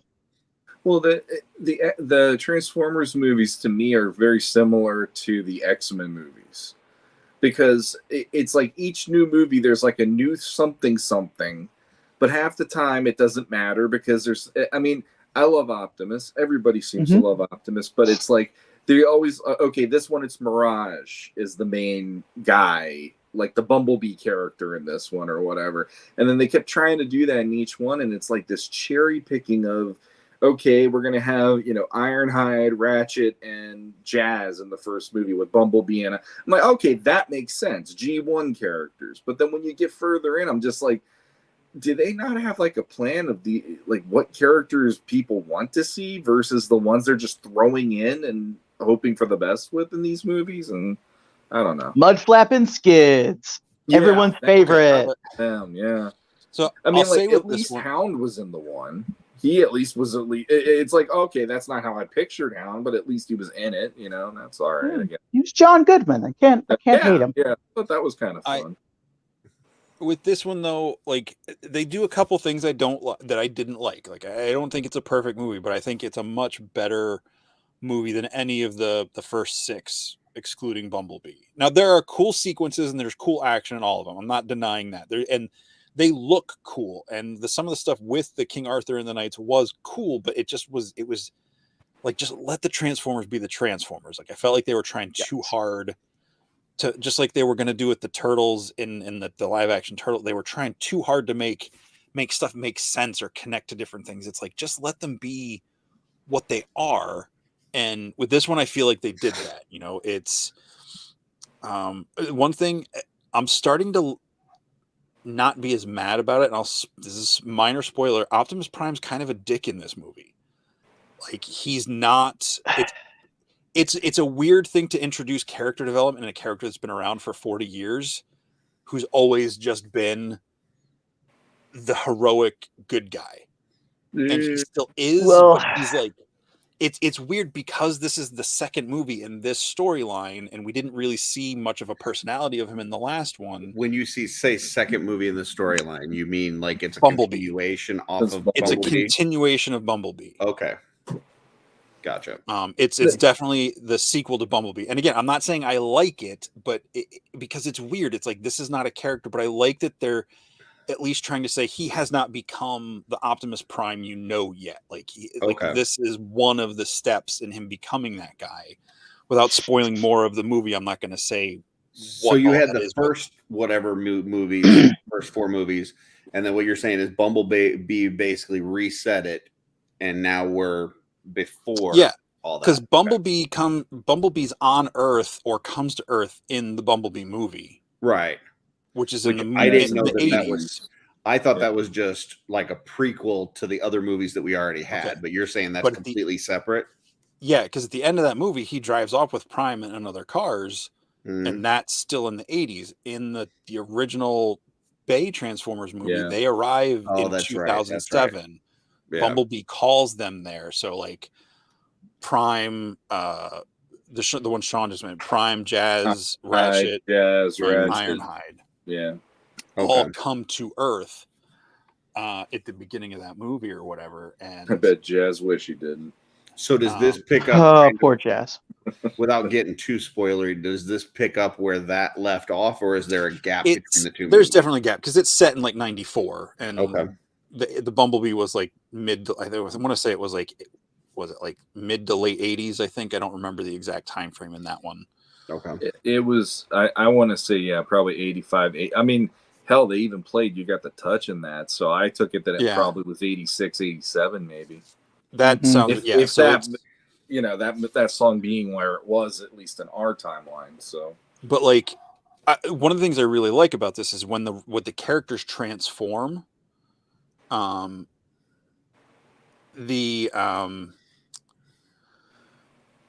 The robots look different, even the bad guys. Like when they're in robot mode, they've got color. Like they kind of did that in the Bumblebee movie where you could tell them apart.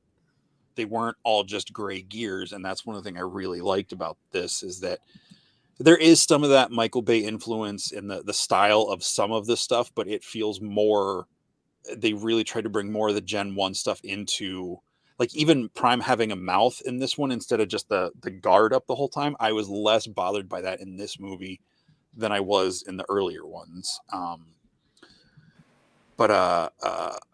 Like when they're in, like, he's the full-on Mack truck, flat face, the flat truck. He's not the big, the one with the big engine front. Like, I don't know the technical terms of those things, but like, Gotcha.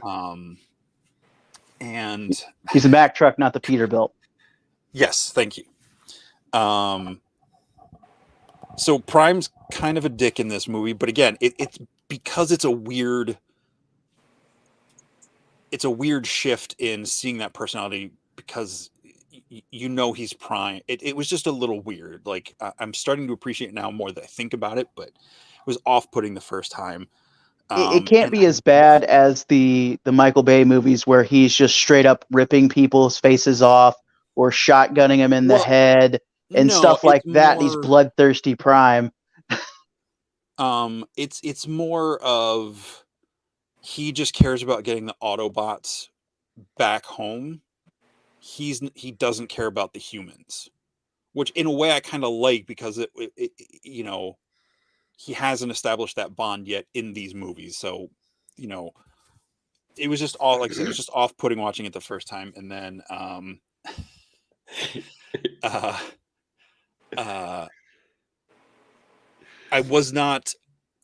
don't think they made Unicron scary enough. I thought the introduction of him was too,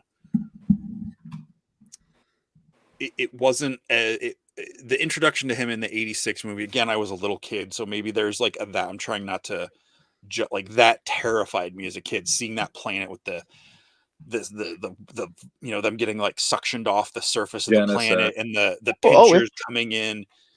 It still holds up. Stuff. Yeah, it's like, conceptually it holds up. I don't feel like they quite captured that. And of course they don't have Marlon Brando? No, that was Orson Welles. Orson Welles. Yeah, they don't have Orson Welles' voice, so the voice is definitely not as intimidating. Visually, it's very cool. Like, it was worth seeing on a big screen. I know some people don't like Pete Davidson, but I didn't even realize he was Mirage until like someone told me that yesterday or the day before. Like, I didn't even catch his name in the credits. But you've got RC's in it, and she looks great. You've got Mirage looks great. Prime looks great. Bumblebee looks like he has. There's a couple other Autobots they show that I feel like didn't quite get the look. Wheeljack. The names they give. Yeah, Wheeljack. I don't think he looked like Wheeljack, because it's the guy who plays Danny Rojas on Ted Lasso. I really didn't care. I'm like, oh, it's Danny, I was just like, why'd you call him Wheeljack? Nothing about that guy was Wheeljack. And they had Wheeljack perfect in the Bumblebee movie. Yeah. So, and the Maximals, for people who are Beast Wars fans, they are not. I don't think they're in it enough to get super excited. They're in it and they're cool, but I feel like the focus was more still on the Autobots and Optimus Primal. I feel like from what I've seen, I haven't seen the movie. From what I've seen, I'm like, they didn't get the idea of the Beast Wars characters right there, because the idea is like, hey, there is time displacement, so somehow they went from being like they're the future of the Transformers to being the precursor to the Transformers. They should. Well, I'm sorry. Like, Optimus Primal should have been the size of a gorilla. Cheetor should have been the size of a cheetah. If they had Rat Trap, he should have been the size of a cheetah. Just all these things that I wish they would have kept with that and had where they looked like the animals until they transformed into robots. I feel like the way they use them in this movie, it worked. It worked. Again, I'm not as attached to them, so I understand people who are really attached to that show and those characters will have a different opinion. But yeah, overall, I liked it. I can't remember the actor's name, but he was in The Heights. He's in Hamilton. Like the main human character. I really liked him. They didn't do the typical thing, like where there's the really over obsessively weird, like boss or military character, like there is in the Bay ones, like John Malkovich, like giggling on the floor like a like a toddler when Bumblebee's like tickling him in that one movie. It's like, what the hell is this? Like, you can't have the red candy on the yellow floor. Like, it was like, what is, and what, like Ken Jeong being like the weird, like conspiracy theorist that you have like this whole like 10-minute buildup for this character just to get him thrown out the window. It's like, why is all this extra crap in these movies? Are you saying they didn't have a scene like in the first Transformers live action movie where Bumblebee pees on someone? Yeah. I forgot about that. Nah. Like there Building are showers. some elements Never of that sort of humor, but like it's a lot less. Oh, we're making a pee joke. Here's a pee joke. We're making a pee joke. Did you catch the pee joke we just made? Like it's anything like that is much more in the moment, feels more natural, and they move on. Like it's not like elaborated on for. So no RC cars that transform into robots, then hump hot girls' legs. I didn't catch that. Yeah, that was like the same one with Kim Jong. No, I mean, I know which one you're talking. I mean, in this one, I didn't catch any of that in this one. Good. I might go see this in theaters then. I will say that I would be okay if there were no humans whatsoever in the Transformers franchise altogether. Like I always thought that in the cartoon that they were the worst part of the cartoon, and in the movies they're definitely the worst part. It's one of the same reasons that I have a problem with the '87 Masters movie. Is the whole not only the going to Earth, but the fact that we spend so much time with Courtney Cox and her boyfriend. But come on, she's a high school student. It's so hot, Curtis. It's not what you want to see in a Masters movie. Like it was I get what you're doing. It's just I would be okay with no humans whatsoever in the Star Wars. Like just give me stuff on like oh god, what's the planet that they came from? The Transformers. Yeah. Cybertron. Give me Cybertron stuff. That's all I need. I don't even need them to come to Earth. Like the first 5 minutes of Bumblebee is like the best 5 minutes in a live action Transformers movie. Absolutely. Yeah. They could have done the Civil War on Cybertron. I would have watched the shit out of that. Well, that's why, like, for my money, that's why the '86 movie still wins no matter what. I mean, yes, it was set on Earth at points, and yes, there's Daniel and Spike, but man, if you count up how many minutes they're in the movie, you might make it to 5 minutes, 10 minutes tops. You know, like for all of their screen time, maybe a little bit over that. But all I'm trying to say is, like, that whole movie was just balls to the wall. Like, we're going to do some insane shit with robot people and take you to places that you didn't expect to see ever in this franchise.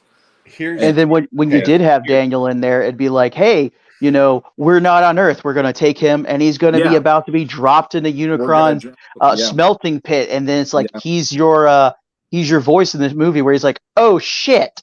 Yeah, and stuff like that. Here's my problem with the '86 movie. I'm just going to air this out and just clear the air here. And this is going to be a long episode. I'm gonna say Junkions, aren't you? I'm going to change some opinions here, okay?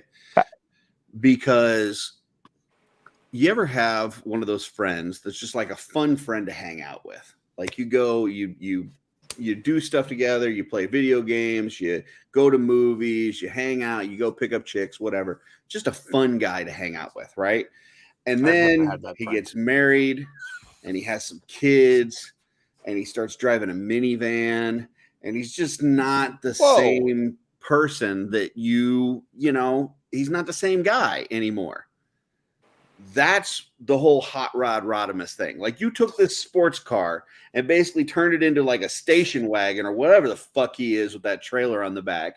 That is not cool. You took a cool sports car guy and you made him into the married guy with a bunch of kids. That's no fun anymore. No, that is terrible. It's terrible. He had to grow up, and then it had where he had to ungrow up when Optimus Prime came back. So it remedied itself. Terrible. So if you were going to have somebody take over, it should have been Ultra Magnus. Hot Rod should have been the cool guy character, not the in charge character. Well, he was damned as soon as he got Optimus Prime killed. So it was like, hey, You need to suck it up and grow up, you jerk off. I hit a nerve. I still don't believe in that. I still, to this day, I subscribe to Optimus monologue way too fucking much in that moment. And honestly, as much as I hate the Bay movies and how they portray them, because it's almost as offensive to me as Zack Snyder directing a Superman movie now, honestly, he took out Megatron or Galvan, or whoever the hell it was. He took out Megatron and one of the die, and he just rips his spine out. And I'm like, that's how the movie should have been. Like, that really should be how 86 movie was. He literally no more Optimus Prime, grant me mercy, I beg of you. You who are without mercy now, plead for it. You know, it's like he's monologuing. He should have just boom right there. And he was willing to run over all those Decepticons. He willingly ran over Ramjet. He actually goes up with the can and flies over and just starts pop-shotting these guys and knocking them off while he is in the middle of going up against his greatest rival. And he doesn't even take a pot shot at the guy when he finally gets his cannon back in his hand. I'm like, as a kid, I'm like, you literally are not in a good murder. Situation. Just get murder. You got somebody there that is unarmed and you shoot them. That's murder, Sean. He already committed vehicular manslaughter. He already proved, and Optimus doesn't even know this because the shuttle blew up before he even got to Earth. But he knows what Megatron's capable of. If he knew that Wheeljack, Prowl, Ironhide, Ratchet, Brawn, if he knew all those had already died before him, he would have shot him right in the face. Because those are, he literally says, freedom is the right of all sentient beings. Well, he looks at that and he's like, yeah, your freedom's done at this point because I don't trust you. You've killed my people. I'm done with this. It's not the Batman no kill rule with Optimus, you know? That's my argument. The movie would still work. He would kill somebody that is also armed and firing at him. I don't think he would kill somebody that's unarmed. I think he should have killed Megatron because he turns into an effing gun.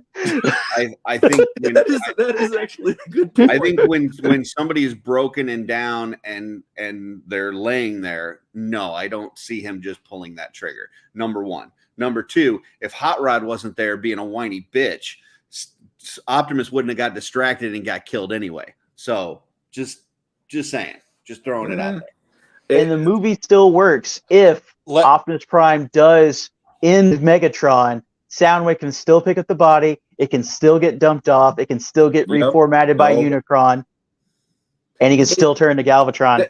That's one of those moments. But then they can't sell Hot Rod and Rodimus Prime.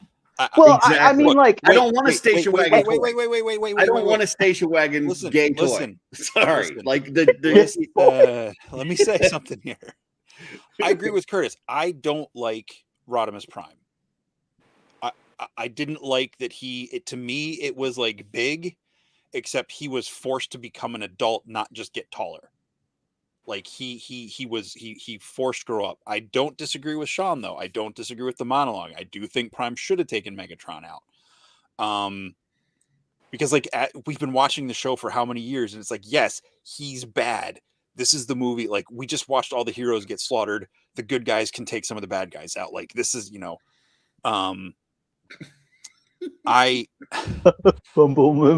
Prime. They have full Bumble. Humble Miss Prime. They have flat out admitted the only reason they killed all those characters off was so they could make new toys to sell, which is fine. They didn't realize they were writing something that was going to impact so many people the way it did. Like, so yes, I think Prime should have finished off Megatron. Yes, you could have still continued the story where that was maybe Prime was also injured and had to, like, maybe he just wasn't able to lead and he comes back at the last moment in the movie or something. I have less problem with Prime being killed in that movie than I do with Hot Rod changing into Rodimus, because Prime dies, whatever, somebody else takes over, whatever. I'm not heartbroken. It's not like it devastated me as a child and I couldn't get over that. I liked Hot Rod. I liked that figure. I liked that character. And it was like, when he became Rodimus, it's like, okay, that character no longer exists. That's it. It would be like in my mind, it's like if you've got, Blood Armor 1, Vorgus Vermilius, and then they come out with Blood Armor 2, and in the storyline, that's the upgraded version of the suit. Blood Armor 1 doesn't exist anymore. Now, Mythic Legions is enough kind of leeway in the storyline that I can have my own headcanon and kind of change it up and be fine with it. But as a kid with a Transformer, once Rodimus is there, Hot Rod doesn't exist anymore. And so that cool sports car that I loved is not a Transformer anymore. And that pissed me off. So we can still be friends because yes, Hot Rod is cool. He was one of my absolute favorite characters in the movie, even with what everybody says, which I still don't agree with 100%. But the reason why it didn't bother me, and I know I've talked about this privately, but I'll say it on here. Part of why it didn't bother me was the movie showed me at a very young age. I was 7 watching this movie. I hadn't dealt with death yet. I hadn't dealt with progression of life and what happens when someone dies. So the whole idea in this movie is you literally took out the John Wayne of the Transformers in the first 15 minutes of this movie. And as a kid, it kept me glued to my seat going, what is going to happen next? I don't know anymore. No, all bets are off. Optimus now is dead. And you had that, like, the safety net's gone. I don't know Ultra Magnus well enough to know he's going to make it through this. I don't know if anybody's going to make it through this. And it was mind-blowing to me. And that it's like, as much as you don't like the progression of Hot Rod becoming Rodimus, it was this moment for me where, like, it blew my mind to when Hot Rod finally grabs the Matrix off of Galvatron and you just hear, "Arise, Rodimus Prime." And I was like, oh, as a kid, I was just stunned because it was that feeling of like, you almost like you got a answering machine message you never heard of your dad talking to you one last time. And it was the whole, it's okay to grow up. It's okay to rise to the occasion because right now they need you more than we need cool guy. We need this guy. And I'm getting chills even thinking about that because it's the idea of, as a kid, you always want to be the cool kid. You always want to be the one who's got the quick comebacks and you're able to do the cool stuff. But eventually you're like, but now dad's gone. Mom needs me. My kids need me. It was the first time it ever taught me anything like that. And that's why it resonates with me even to this day, I think if Hot Rod became the leader and he took the Matrix, but he didn't change his look, like he just stayed the way he looked and was now in charge, I probably would have been cool. Like, Prime doesn't change when you take the Matrix out of him. He doesn't turn into a sports car. Like, why does Hot Rod have to change because he's got the Matrix? It doesn't make sense to me. It ruined that character for me. Prime originally was not Prime. He was Orion Pax before that, and he got the Matrix from the previous leader and then became the tractor trailer.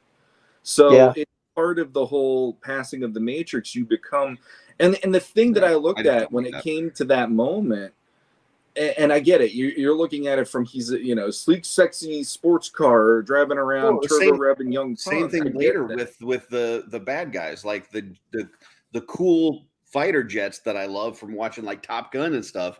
Now are these like weird alien spaceship looking things that I don't care about. Like, I love that too, though. I don't like that either. I love that. Don't worry about those characters because they were dead. Yeah, they were dead, and they weren't really dead. They just turned them into something else. They were the dead corpses, and it's like, okay, it's dead Insecticons, dead whatever, and they were like, let's make them into the sweeps. Let's make them into this. Yeah, and then Megatron into Galvatron. Like I don't know. Yeah. I like I don't know. I still love the original, like the movie. It was, fixed point in time. Like I'm not disagreeing. I get and I agree with everything Sean is saying, but I also, when I saw it as a kid, I didn't like that Rodimus or Hot Rod became Rodimus in that moment because like he didn't get to grow up. He like instantly became the adult. That was my problem. Whereas in like Big or in Thundercats, Lion-O was still a kid. He was just in a bigger body, and you saw him growing and learning. I felt like it was like Rodimus was a teenager, and then he was an adult. Like, I totally get what Curtis is saying there. I like Hot Rod. I like Hot Rod the way he is with the kid, Daniel. Like, I love like how he's looking out for him and just the bond they have. Like, he's a really like cool character. I do like what you were saying, Sean, about the progression and growing and becoming a leader, and the voicemail from the dad, and like that. I do appreciate all that, but I do like the look of him becoming the weird futuristic tractor trailer Winnebago thing. Like, I didn't understand, just the visual look of it was weird. But yeah, Prime does that too, but I didn't know. I don't think I remember knowing that about Prime until afterwards. Yeah, I didn't know it I don't either. remember. There was like he had like the mouth, like the no mouth. I think when he was Orion Pax. Well, he looked young, and so I think that was in like the third season or something. I remember there was like it might have been, but like he had the mouth, and it had where he was Orion Pax. Like I think they still had in the show. He still had where he was like a records keeper or something in that. Then in like the IDW stuff, they made him into like basically like a police officer. Yeah. And then Megatron had where he was a gladiator, but he had where he was writing social works and stuff, going like, down with the oppressive Autobot government and things like that. And then it just turned sour. And like, but I feel like with Prime, it always felt like when you got to see that stuff, it's like he grew into it and then became Optimus Prime, like just, it's that whole forced transformation thing was never, no pun intended. Like, I hate when the bad guys get turned into the Scourge and the swoops and all that stuff. I hated that because it's like, oh, those things are getting turned into something they're not supposed to be. Like, it wasn't like a toy character thing. It was like a visceral, like when the heroes get turned into pigs in Willow. I hate it. Freaks me out. And like that same concept, even though I hadn't seen Willow yet, is what would bothered me in those things. Like they're being forced to become other things. So, and it's kind of one of those things I actually got to deal with.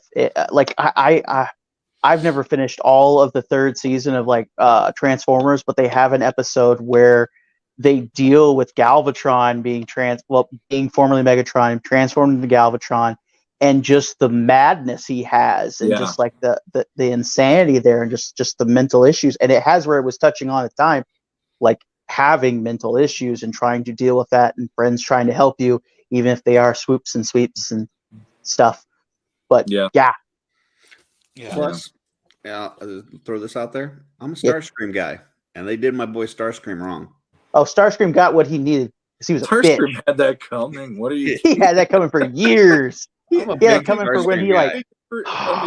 I mean, I love how in the beginning of the movie, Megatron's like, "Oh, Laserbeak, unlike some of my other warriors, you never fail me." I love the Starscream's like, "What? What was that? Huh? What'd you say?" I mean, to me, Starscream is the ultimate bad guy because he is the most backstabbing of the bad guys. Like, he even is a bad guy to the bad guys. Yeah. That's why I love Starscream. Yeah. I'll give you that one, but I love when his leg gets no stuck. loyalty whatsoever. The fact that, like, I, as a kid, there were a couple moments in the first movie that, like, the moment when Prowl gets shot right in the chest and you see his eyes dim and then the smoke comes out of him, that was like, oh my God. Like, I was literally like 7 years old going, oh, this is why Mom doesn't want me to play with the guns with these figures. I get it now. And then all of a sudden when you see Starscream get hit with that blast and he literally crumbles into ash, I was like, oh shit, don't fuck with Galvatron. Like, what is this? Such bad comedy. I think my mom was about ready to take me out of the theater, I think. Oh, really? I feel like I was having such a visceral reaction to seeing all those heroes die. And again, at that point in time, the music, that energy song, the Instruments of Destruction, was probably the most wild music I'd ever heard in my life. So I just felt like completely the only thing I had seen to that point that was near emotionally damaging was watching Artax drown in the Swamp of Swallows or the Swamp of Sadness or whatever in Neverending Story. Like, oh, that's the second time I've had to think of that this week. So, and then they get to Optimus. I mean, I literally remember tears. Now, again, I was six or seven when I saw that movie. So, like, and I've established I'm a very, even as a little kid, I was very sensitive and emotionally reactive to stuff. I still freaking am. But yeah, it just, yeah, seeing those guys like just disintegrate. I'm like, man, they've been fighting these guys for years on TV and no one ever got, they might've gotten wounded, but next episode they were fine. Like nothing happened. And it's like this, they're gone. It's like, oh, they're gone. Like, I don't know how to process this as a kid watching a cartoon. And let me throw something out there for you guys. Kind of change it up a little bit. Favorite voice of all the Transformers? Soundwave. I'm going Soundwave too. I think Optimus is like very nostalgic, but Soundwave for me. He was the most foreign sounding one to me. And I don't mean foreign like he was the least human sounding one. Mm-hmm. Sean? I have to go with Optimus Prime. It's like anytime I hear that, I hear the theme song kick in every freaking time. It's like Soundwave was a cool voice, but that was the kind of voice every time I heard it, I was like, if I hear that at 3 a.m, I'm gonna fucking wet the bed. Like it gave me the creeps to hear him because it just sounded so wrong. It's at times like it was really, really creepy. Like, I wish I could do an impression of Megatron right now, but I'd have to go with Megatron because it's more of a voice you could actually do. It's not quite where like Cobra Commander is. That's more where Starscream. I think it's actually the same guy who did Starscream and Cobra Commander. Yes, but yeah, I'm gonna have to go with Megatron just to be different because then it's right there with I am Optimus Prime.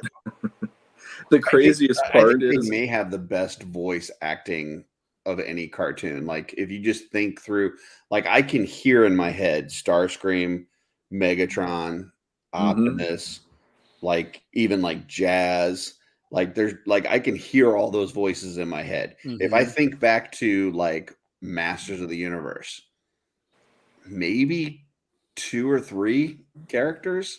But can you think back to the Masters of the Universe toy commercials? Yeah, maybe. But because that's just Peter Cullen again. Yeah, I just think that total like voice acting, I think they have the most unique and memorable voices to where when you hear it, you immediately know who that character is. Mm-hmm.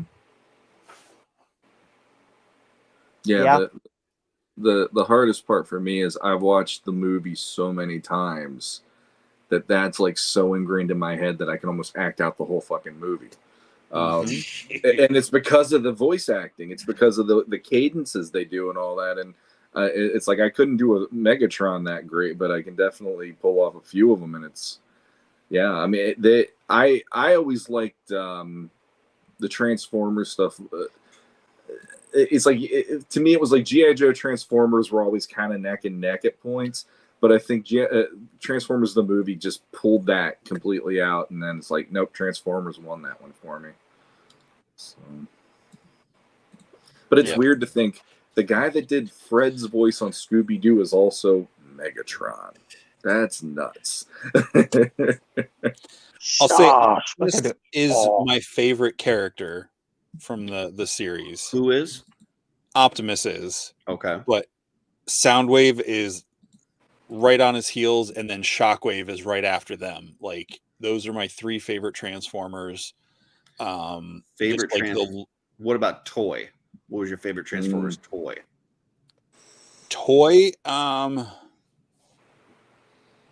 probably Jetfire. Okay.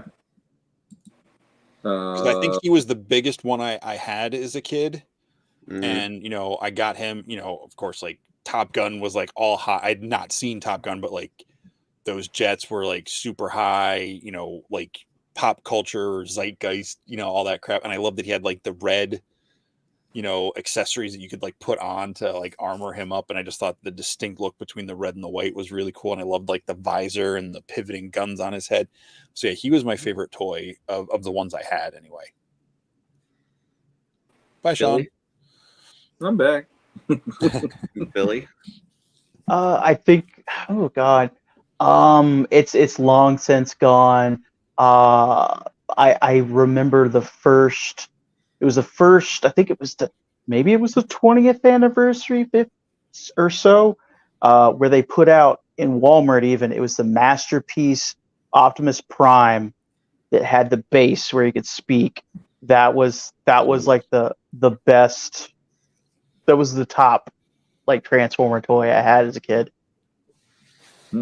Sean?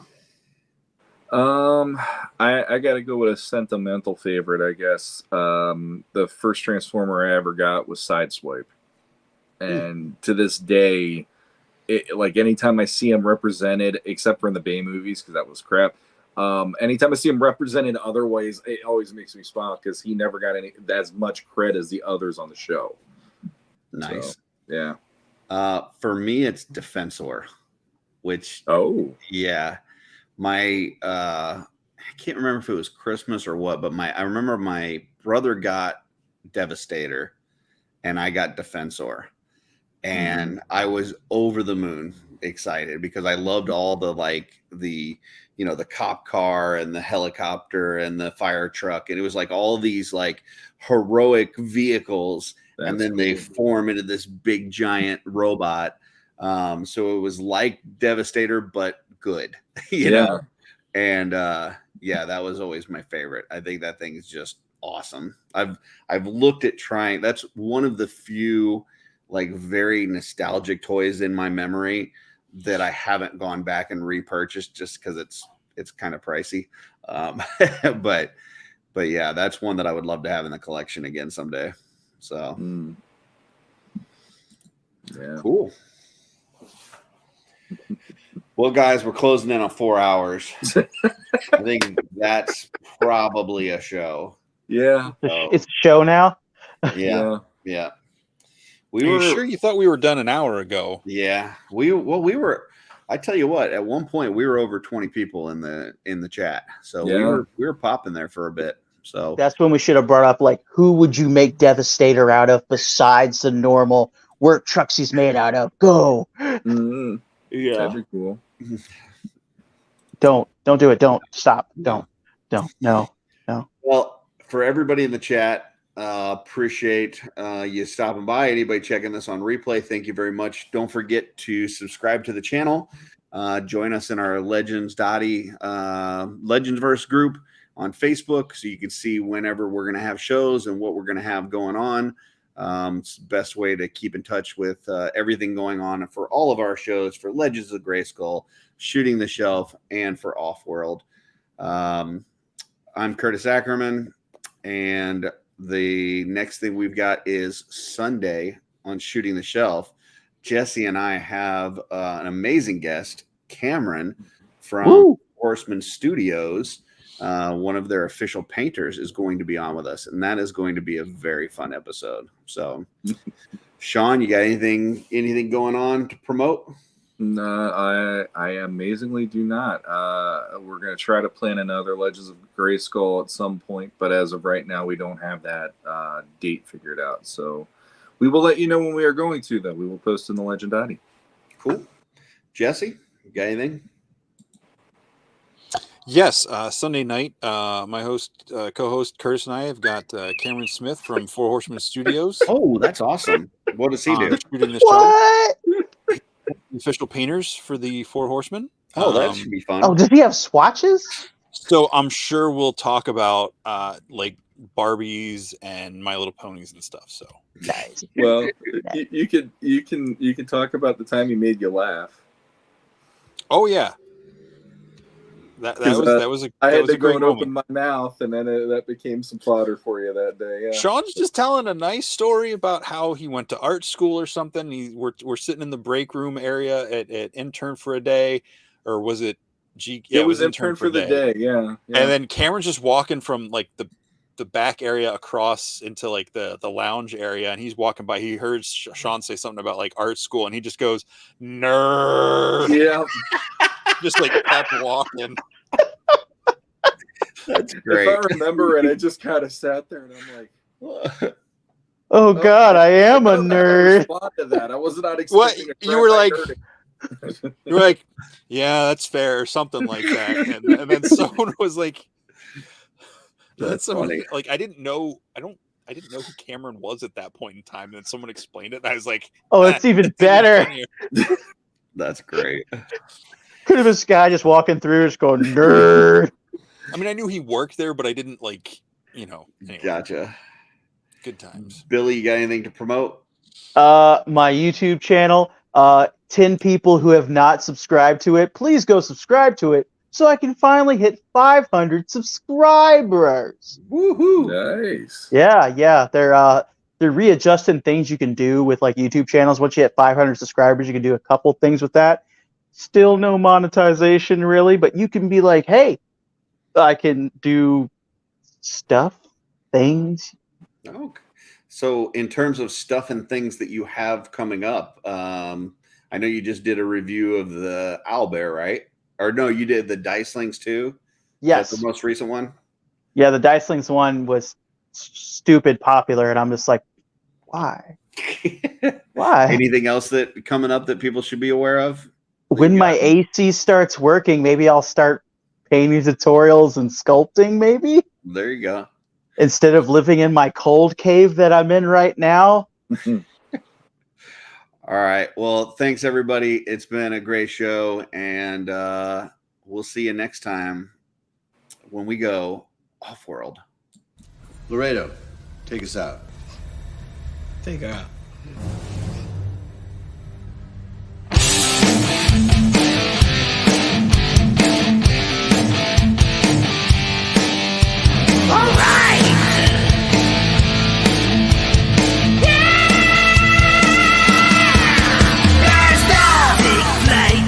Every Friday night, join the fun and let's go off-world. Geek out with us live, where the nerdiness will thrive. Buckle up and let's go off-world. Toys, comics, pop culture news, movies, and so much more. Matthew, Jesse, Curtis, and Sean are your guides on this fun-filled tour. Take flight each and every Friday night. Join the fun and let's go on.